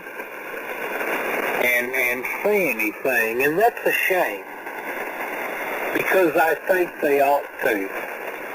Oh, by the way, station QRM. And Raymond, I'm sorry. I apologize for what I'm about to say, okay? But, okay, now, yeah, we just kicked in the other array. You know, I mean, if you don't like Raymond, down for a little bit, well, I don't think you're definitely not going to like me. Because I am running a little bit more power. Again, Raymond, I apologize, but I am. And, the 400-pound beast in the floor, yeah. Ours is over here in the closet. And the RF deck is, of course, here on the desk, but the power supply is in the closet. You know what? I could go over here to the computer. Let me do this real quick. I've got to get out of a few programs. And it's W5JMW for ID. Let me bring up okay, there's alright, there's the gate. Connection monitor. Okay, here we go. Well, that's not bad. It's not bad at all. I'm tickling the tube. I need to bring some more stuff, don't I? Because I'm only running 60, okay, there was 68. Oh no. No, of course that's not output power. That's plate voltage. Good grief. I heard someone say, well, that's output. No, that's plate voltage. Good grief. My output power is not near that, but yeah, we have some new toys, Raymond, down here at Tower Farm. And like I said, they're sure not going to like, if they don't like you, they're sure not going to like me, W5JMW. Go ahead. Yeah, well, I'm just getting started there, John. Of course, you know, I had one really big amplifier. At 10,000 watts is what I could usually, what I could do. That's before I got my hand license, and it was really hard to live with. You don't really need that much. You really don't need that much. Not here. But not only that, but it becomes really hard to live with. Now, a gallon and a half is plenty. A gallon and a half is plenty. And if you got double that, it's like an F unit. And the QSB is more than that. So, in other words, there's diminishing returns anyway. But I've run big stuff before. But those RF amplifiers, you know, they don't put out, but not nominally 1,000 watts. And in order to get them to do a little bit more, you got to play with the doorknobs on the load side of the Pi-L network, and you can dial it up a little more, and you can get them up there around 1400. The 3-1000 is happy about 1400.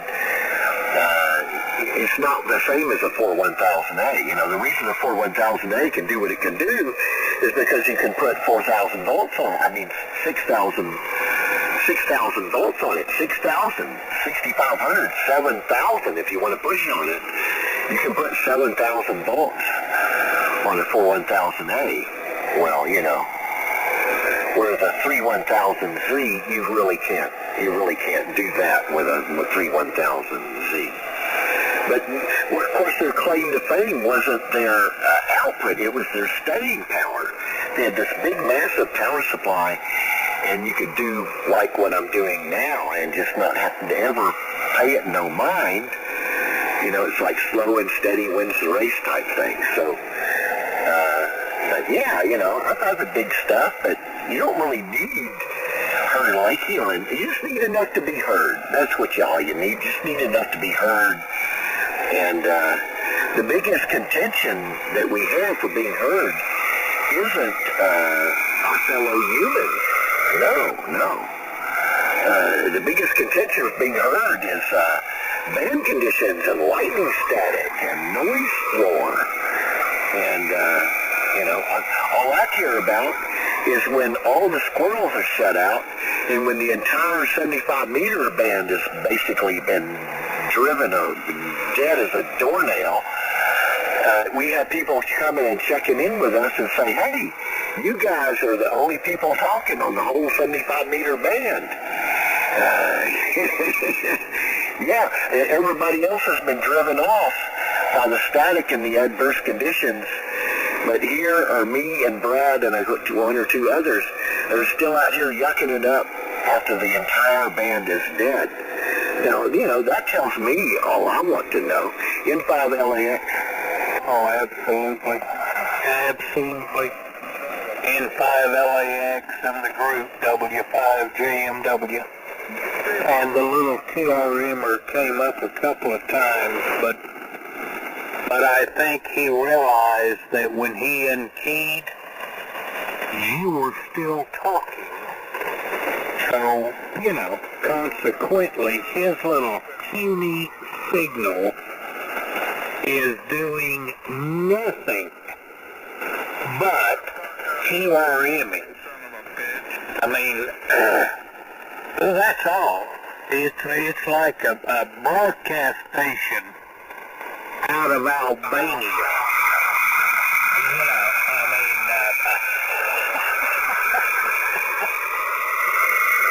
well, you know, and the broadcast station out of Albania hasn't received yearly payment from Moscow.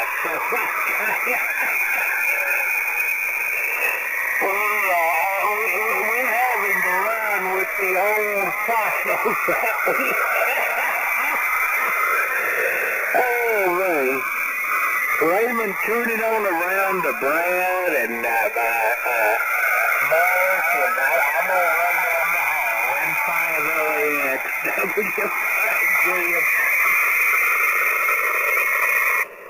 Yeah, always a treat for John. Bothering me, pervert. Yeah, I kind of do that thing. Well, that guy, that's a Raymond character, man. He sounds like an AMer. But you know what the AMers do? It's kind of like the culture that they have or something like that. And you've heard Steve talk about this, is when he sits in with a bunch of guys, and these guys have these 10-minute and 20-minute key downs when they got their big iron going, or AM modified AM broadcast transmitters hanging out there on 38, where do they hang out? 3880? 3885, you know, them AMers get in there. And Steve says, man, I got ADD. It takes forever for my time to come around back, you know, because these guys will key down for like 20 minutes at a time. And, you know, it takes like a half an hour to an hour and a half for it to come around for my bite at the biscuit, and you got to keep like a notepad and take notes, and you got to answer these questions that was posed to you 30 minutes ago. So if you participate in one of those AM roundtables, you got to have a big chief tablet. And yeah, you know, when this type of thing is going on, I do kind of enter that mode, you know, because that's one of my strengths, right? You know, that's one of my strengths. I always make sure that I got an adequate 24/7 continuous duty power supply so that I can get in here, lock down the thing, and put out enough signal, you know, and dare some of those cormers, dare them to stay with me. So you get out here and try to do what I'm doing.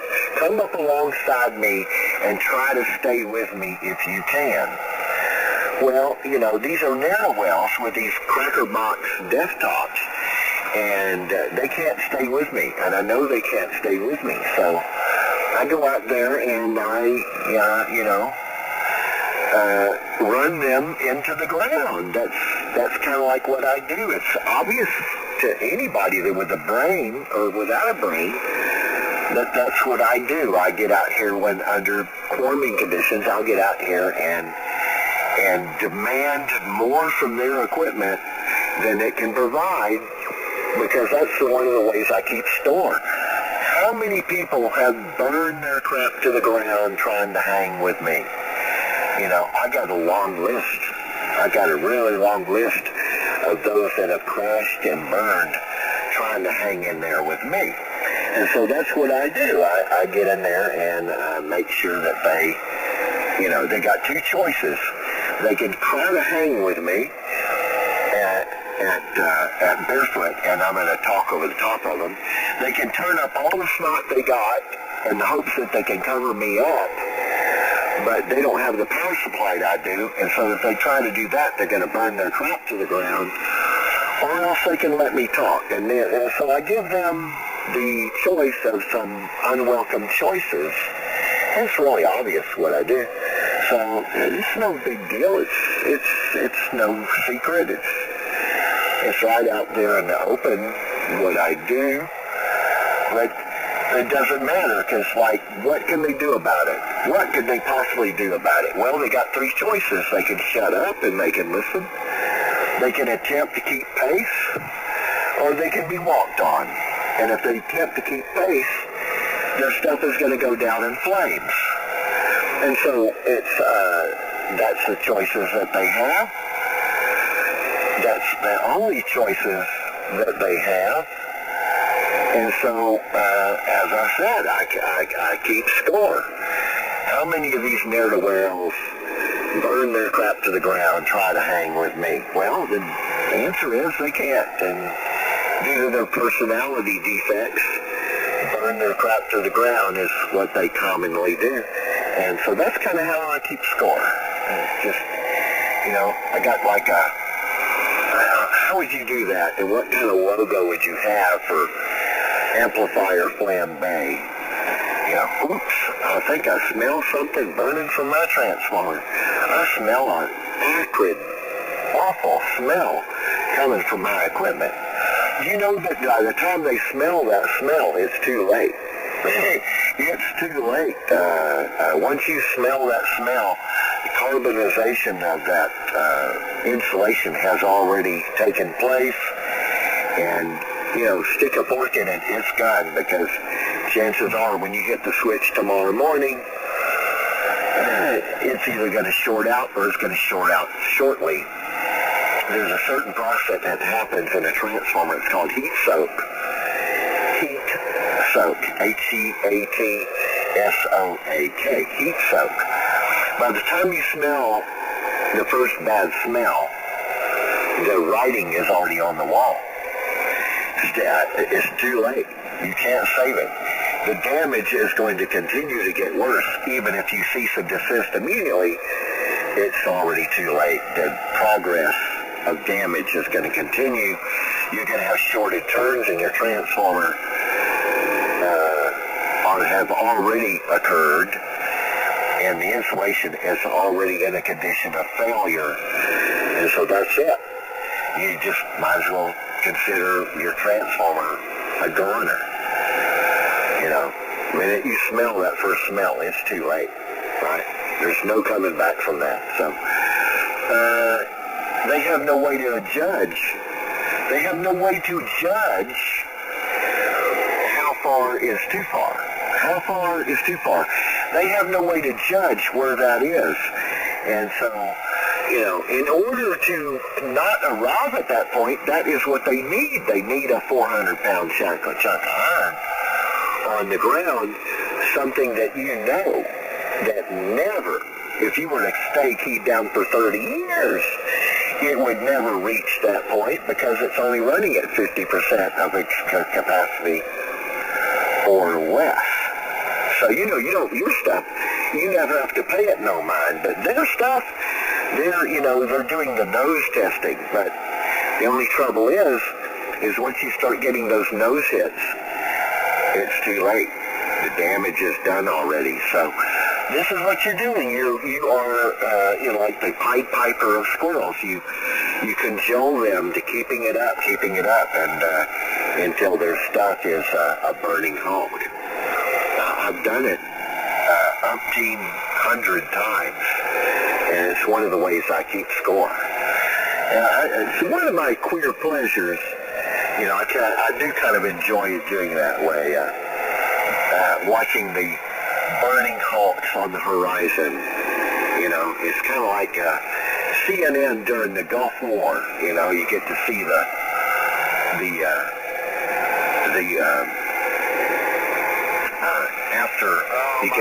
after effects up close and personal.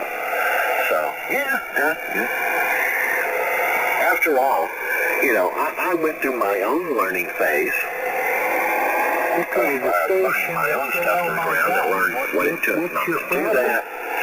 So I've already been through that learning process. And I feel it's only fair that others, you know, go through the same process. You know. Only thing about it is it's going to cost them money. It won't cost me a dime. I mean, this is my thing. So you can get out there and you can hang with me if you want, if you like, but, you know, you can only do it for a little while. And you're going to have to let it cool off. And while you're letting your stuff cool off, we'll be out here chewing the fat. And if you don't let it cool off, well, we get the enjoyment of seeing your stuff go up in flames. So, you know, hang with us at your own panel. I do like, is it obvious that I like rubbing their nose in it? I really do enjoy rubbing their nose in it. It's, you know, it's part of that arrogance and condescension that I drip onto their forehead as I enjoy rubbing their nose into it. But yeah, I'm all about the key down time. Those people on AM with their 20-minute key downs, they don't hold a candle to me. This is N5LAX.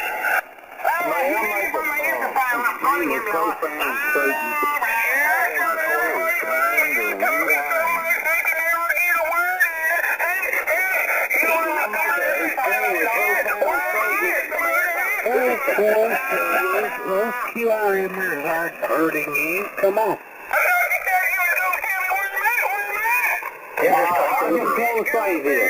Trash that thing. Let's go. Come on. I want to say this. These knob gobblers in the Skin Flute Orchestra were the powers and shots that it would take to blow their empty skulls off their shoulders. This is KG. Well, you got the empty skull bit right. Those guys got that.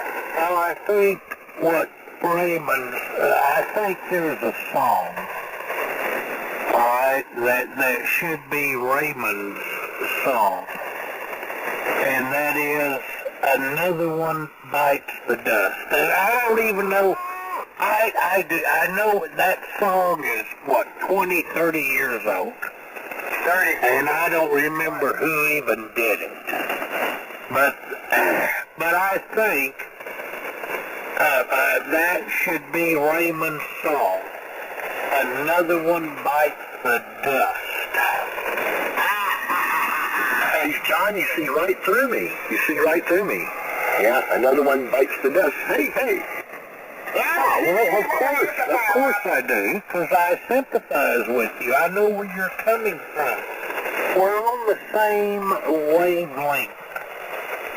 If you're going to, and this is W5JMW Friday, if you're going to QRM, the number one lesson to the proper QRM etiquette is to have more devastation that you're QRMing. You know, you're out there with the 500 watts, 600 watts, maybe even a KW. I'm sorry, that's not going to do the job. Okay, you're out there with 600 watts, maybe a KW, with an end-fed antenna. Oh, yeah. Okay, well, okay, you're pretty pissed off. Yeah, I mean, in reality, you are. And, it's a shame. It is, because you could be coming on board, having a decent control, and joining everyone. But instead, for some reason, you've got in your little mind, which is probably about the size of a walnut, that you need the QRM because that makes him a big man. Well, actually it doesn't, because we're not QRMing anything. It's just making you think that you're a big man. And you're really not. You may be a big man, but you do not have a big feet. You may be a 400-pound bloke sitting in front of your microphone. You really well may be. We don't know, because you don't identify.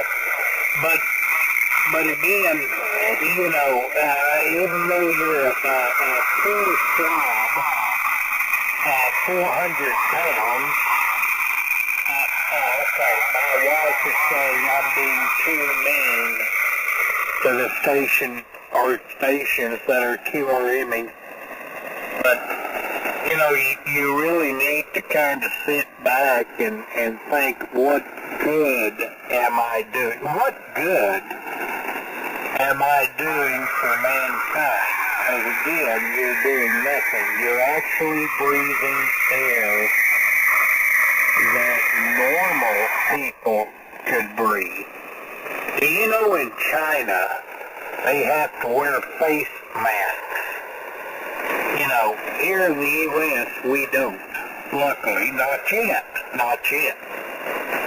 Well, the air that you're breathing here in the U.S., you could be sending to China and let the people breathe that, and actually the world would probably be a better place. But I'll tell you what, I'm getting ready to, I'm going to clear and let you QRM, and then you go to your favorite frequency and sing Kumbaya, and talk about how you QRM this frequency, but actually you did not. W5JMW. Well, it seemed like they'd have me wearing face masks, playing around doo-doo hole and all that. Yeah. Well, it's always a treat there, John. It's nice that you understand my wavelength. You know, it's not exactly like I'm doing secret motives or anything. I mean, I'm all up upfront about what I'm about. I mean, there's no anything. I'm as transparent. You can see right through me, right? Everybody can, right? Everybody knows what I'm about. You know, everybody can see it. Yeah, it may, some of it may seem a little corny and a little childish, because we're dealing with very childish, inferior creatures as far as their mental processes go. I mean, that's kind of like the nature of the beast, I suppose. But yeah, I'm transparent. Yeah, you see right through me. I'm fine with it. There's nothing hidden here. I think I'm pretty upfront and plain with what I'm about. Part of it is because I find them so curious. These ne'er-do-wells, I find them to be curious creatures. You know, interesting in the way that a train wreck is interesting, but these are supposedly our fellow human beings, and so it becomes ever more curious. At least a train wreck is usually an accident, but these creatures, they're no accident. They're the authors of their own misery, and so I do find them a bit of a puzzlement, because they are the authors of their own misery. So I do find that curious. It's kind of like an Alice through the looking glass sort of way, because I really can't relate to it. You know, a normal person, you could put yourself in the other person's shoes and kind of try to understand the point of view, but with these otherworldly creatures, you can't, because well, you just can't. They're outside the bounds of the world that you live in, so you can't. But yeah, I'm transparent is what I'm about. John, I've been an amp builder all my life, since before puberty. Now Richard remembers, Richard might have told you this story, that Richard was 14 years old. Now, he's not very much younger than me. I think I was only 17.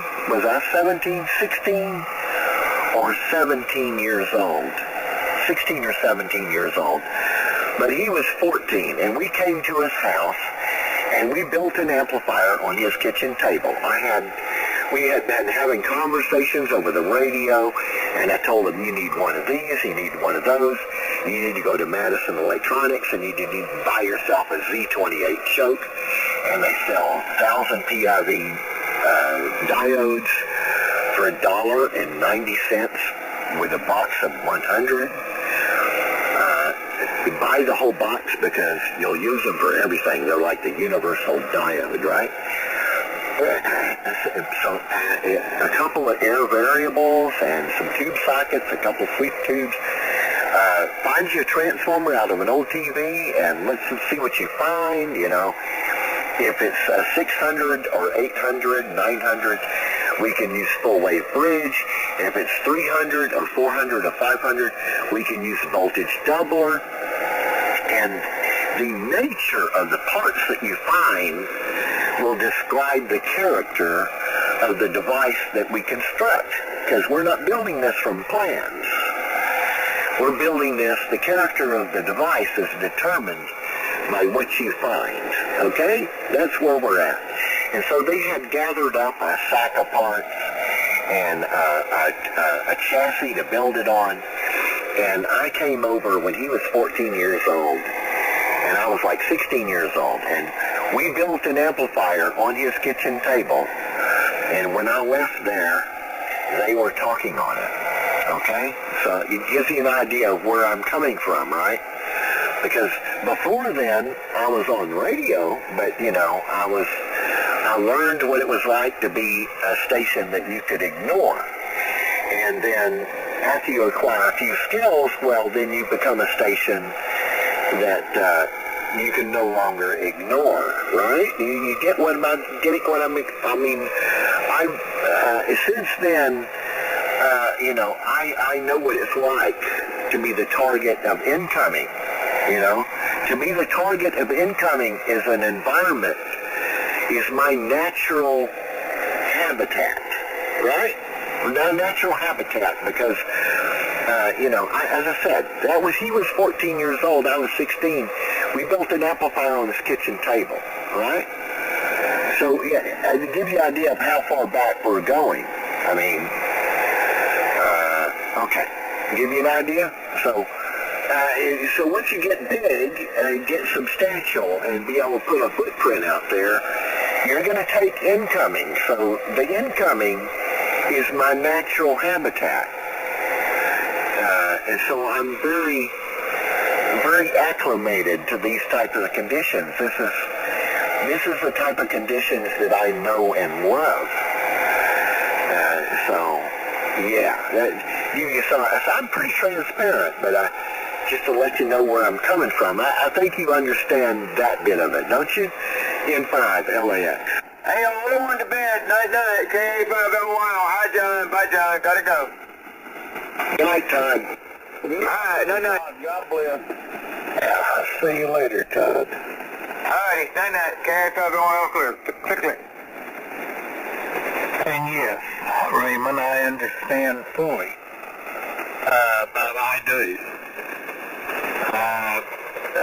Though it's not necessarily the best position to be in. But I do understand. It's W5JMW for ID. But it is interesting that there was no QRM on your last transmission. It kind of faded away because again, their object is to disrupt, and if they cannot disrupt, well, after a while, they get tired of trying because there's other frequencies that they can go to and possibly disrupt. This is not one of them. And, in a way I feel sorry for him. I really do. What are they after? Some kind of self-satisfaction? Well, how small can they be thinking? You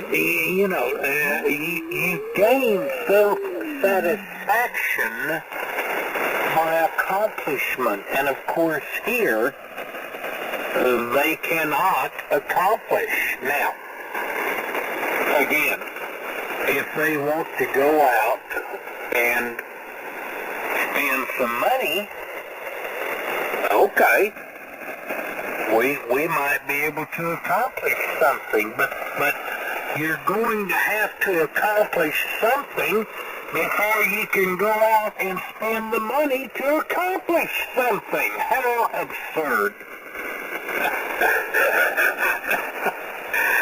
I get tickled at it. I do. I really do. And, again,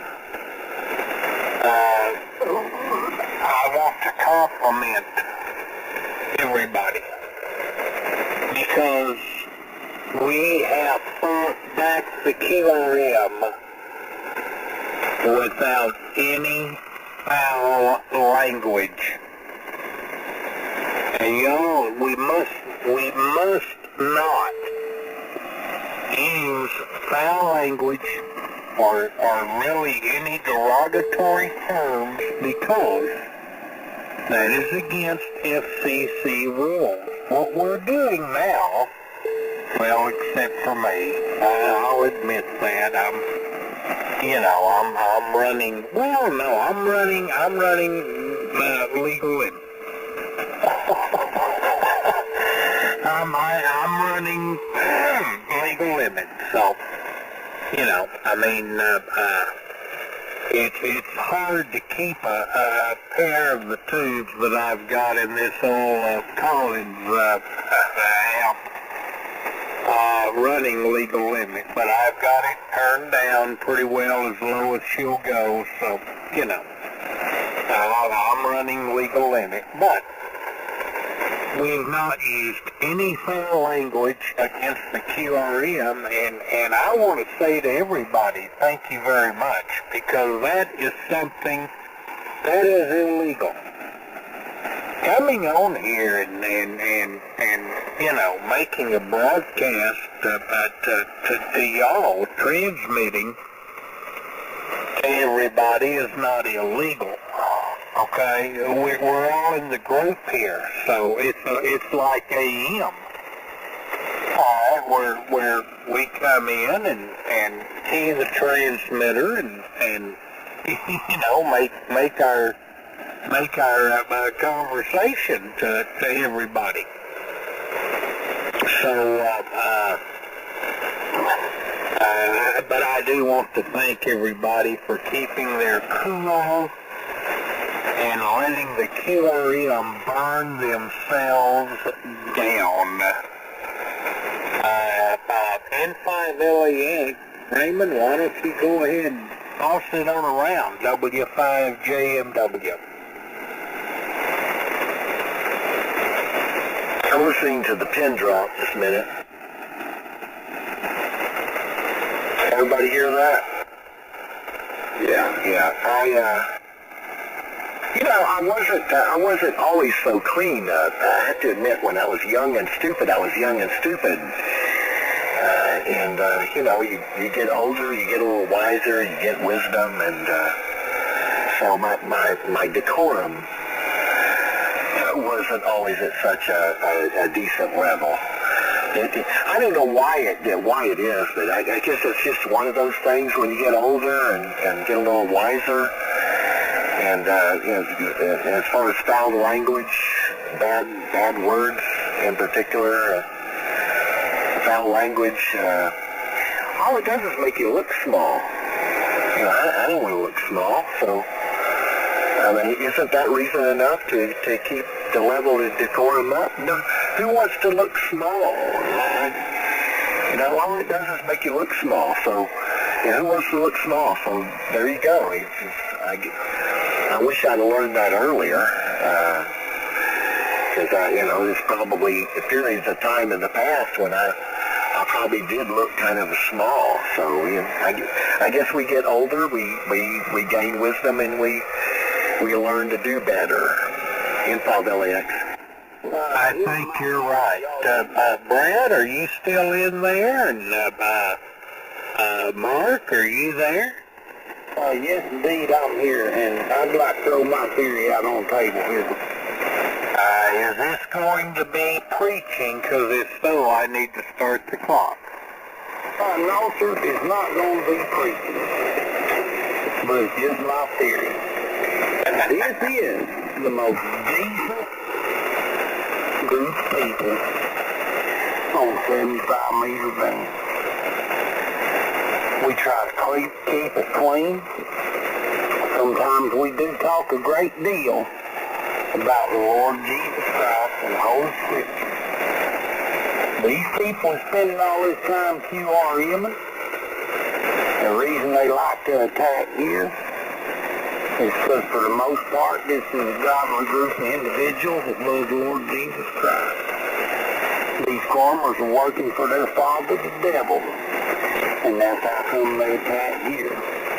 They're fighting a losing battle because we have victory in Jesus. This is KG5 LSC, and I'm standing by.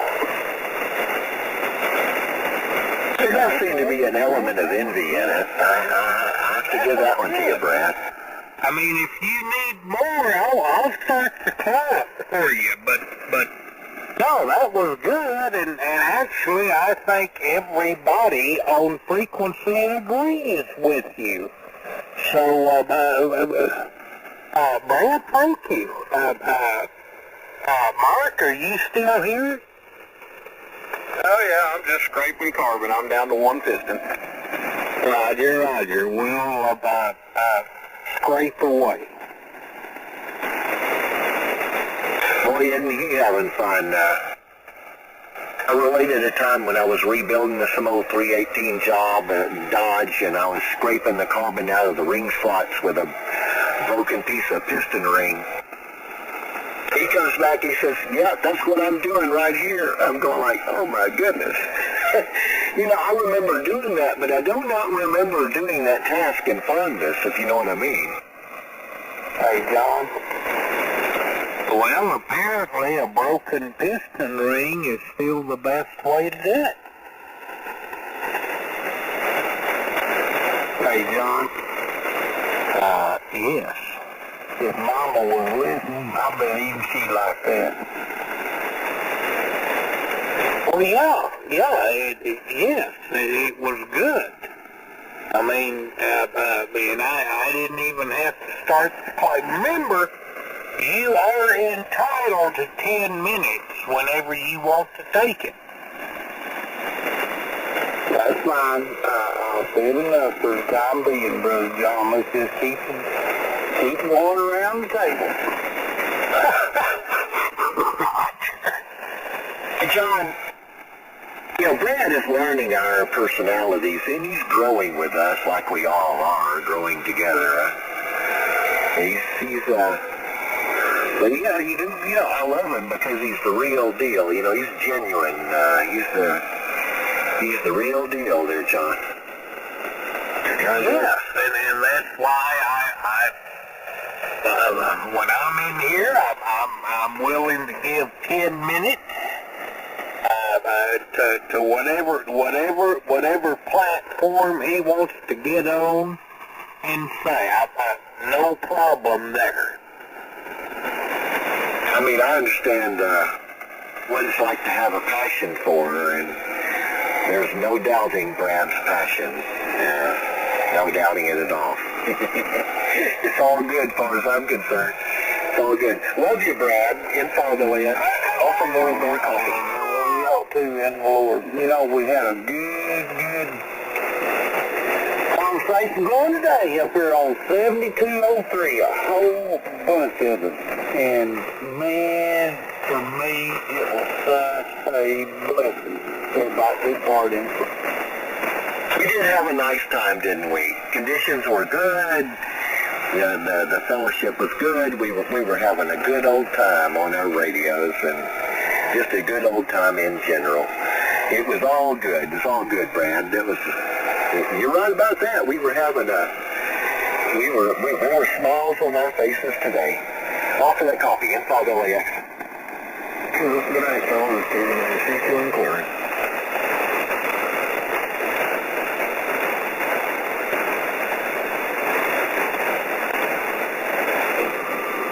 Man, I can tell you something, the Texas portion of the band seems to be booming in here. I can hear you, John, Raymond down there. Brad, man, I don't hear you as good, but it fades in and out, but it's quiet other than that. So, yeah, I've been kind of over here rag chewing to nobody. I've had the volume down. I've been looking at the signals, but I've been trying to clean up a mess I got around my desk over here. About to go horizontal, man. But anyway, good evening, guys, man. Good hearing everybody out there, man. You guys are all my radio friends. W5TTS. Roger. Steve, thank you.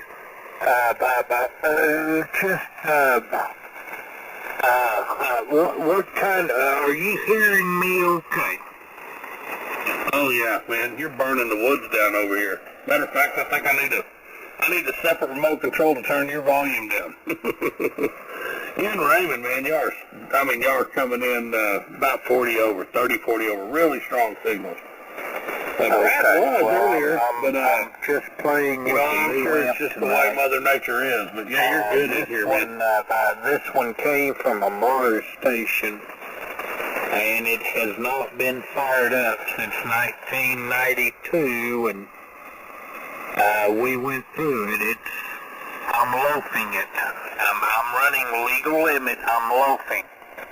It runs a pair of 4CX5000s, and the remote control, it's Collins, and the amplifier is over here in the closet, and we had to run a 440 line for it, but the remote control is here on the desk. So, but I'm tickling it, and I'm running about 15 watts to get legal limit. So, okay. Roger, I stand corrected. It's 20 over. 5 JMW. I was glancing sideways through these smudged green glasses. Well, man, hey, it's working, man. You know, hey, it's always good to have a lot of headroom, you know. One of the big concerns about the radio signal is all the artifacts and crap that come off the side of the signal where we're not supposed to be transmitting. What do you call it? IMD, whatever you want to call it. It's not good. You know, I mean, we're supposed to have a brick wall. We want to be between these two areas right here to make everybody happy. Well, so, and you know, when you hear, you know, I had another ham the other day when I told him, I said, yeah, I'm running two of these. I told him about my little LD Moss project. It's on 40 meters, and he said, well, that guy, first of all, the guy was jumping my ass, said I needed to quit IDing so much. I said, man, okay.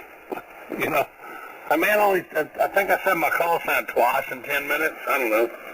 It's kind of a habit deal, you know.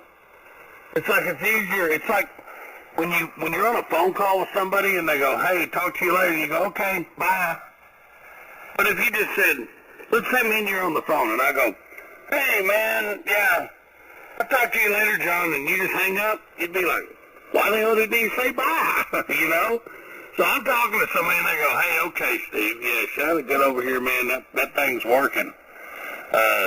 W something, W blah, blah, blah, you know, and I'd be like,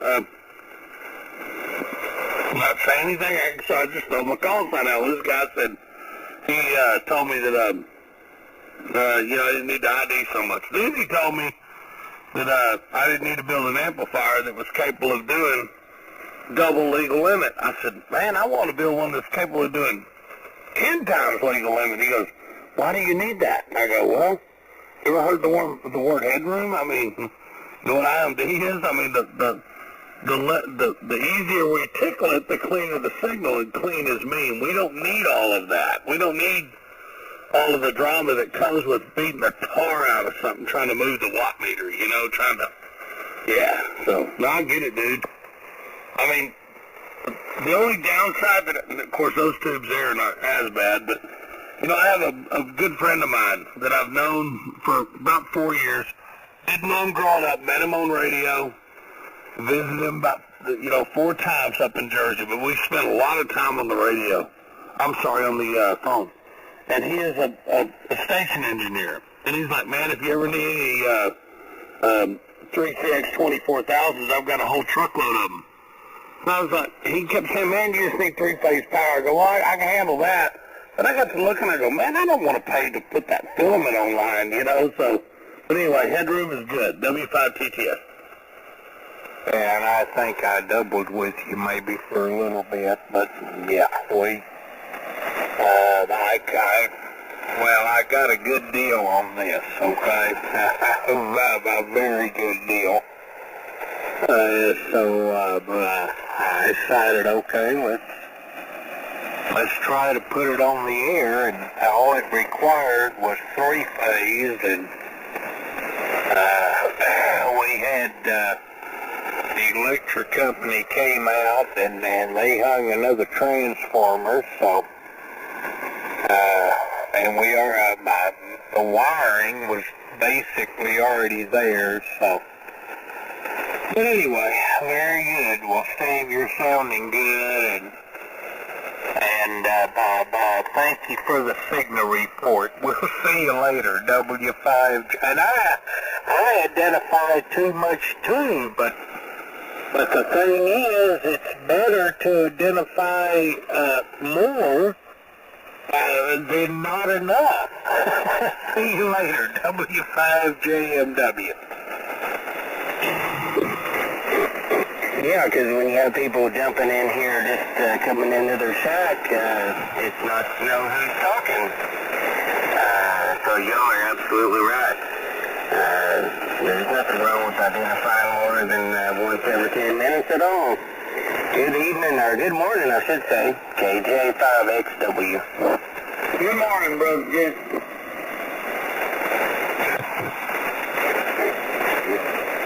Yeah, good morning, Brad and John and Steve. Well, I heard Raymond in there earlier. John, I have a question for you when you're done there with Steve. Well, go ahead. Yeah, I'm the one that was talking to you about the tower, the Ron freestanding tower, the 48-footer. Well, I got to go over there and get my eyeballs on it, and I just had a couple questions. Okay, well, I'll try to answer them. I'm not familiar with. Well, yes, to some degree. I mean, we're talking about the crank up, right? No, I think it's 5 seconds incremental, I guess smaller as it goes up. And you said that you could lower the top section down to the base and then basically just telescope it down. And you were saying that's how they ship them. Well, I went and looked at it and actually climbed up at about 10 feet or 10 or 12 feet and just looking. And below each joint,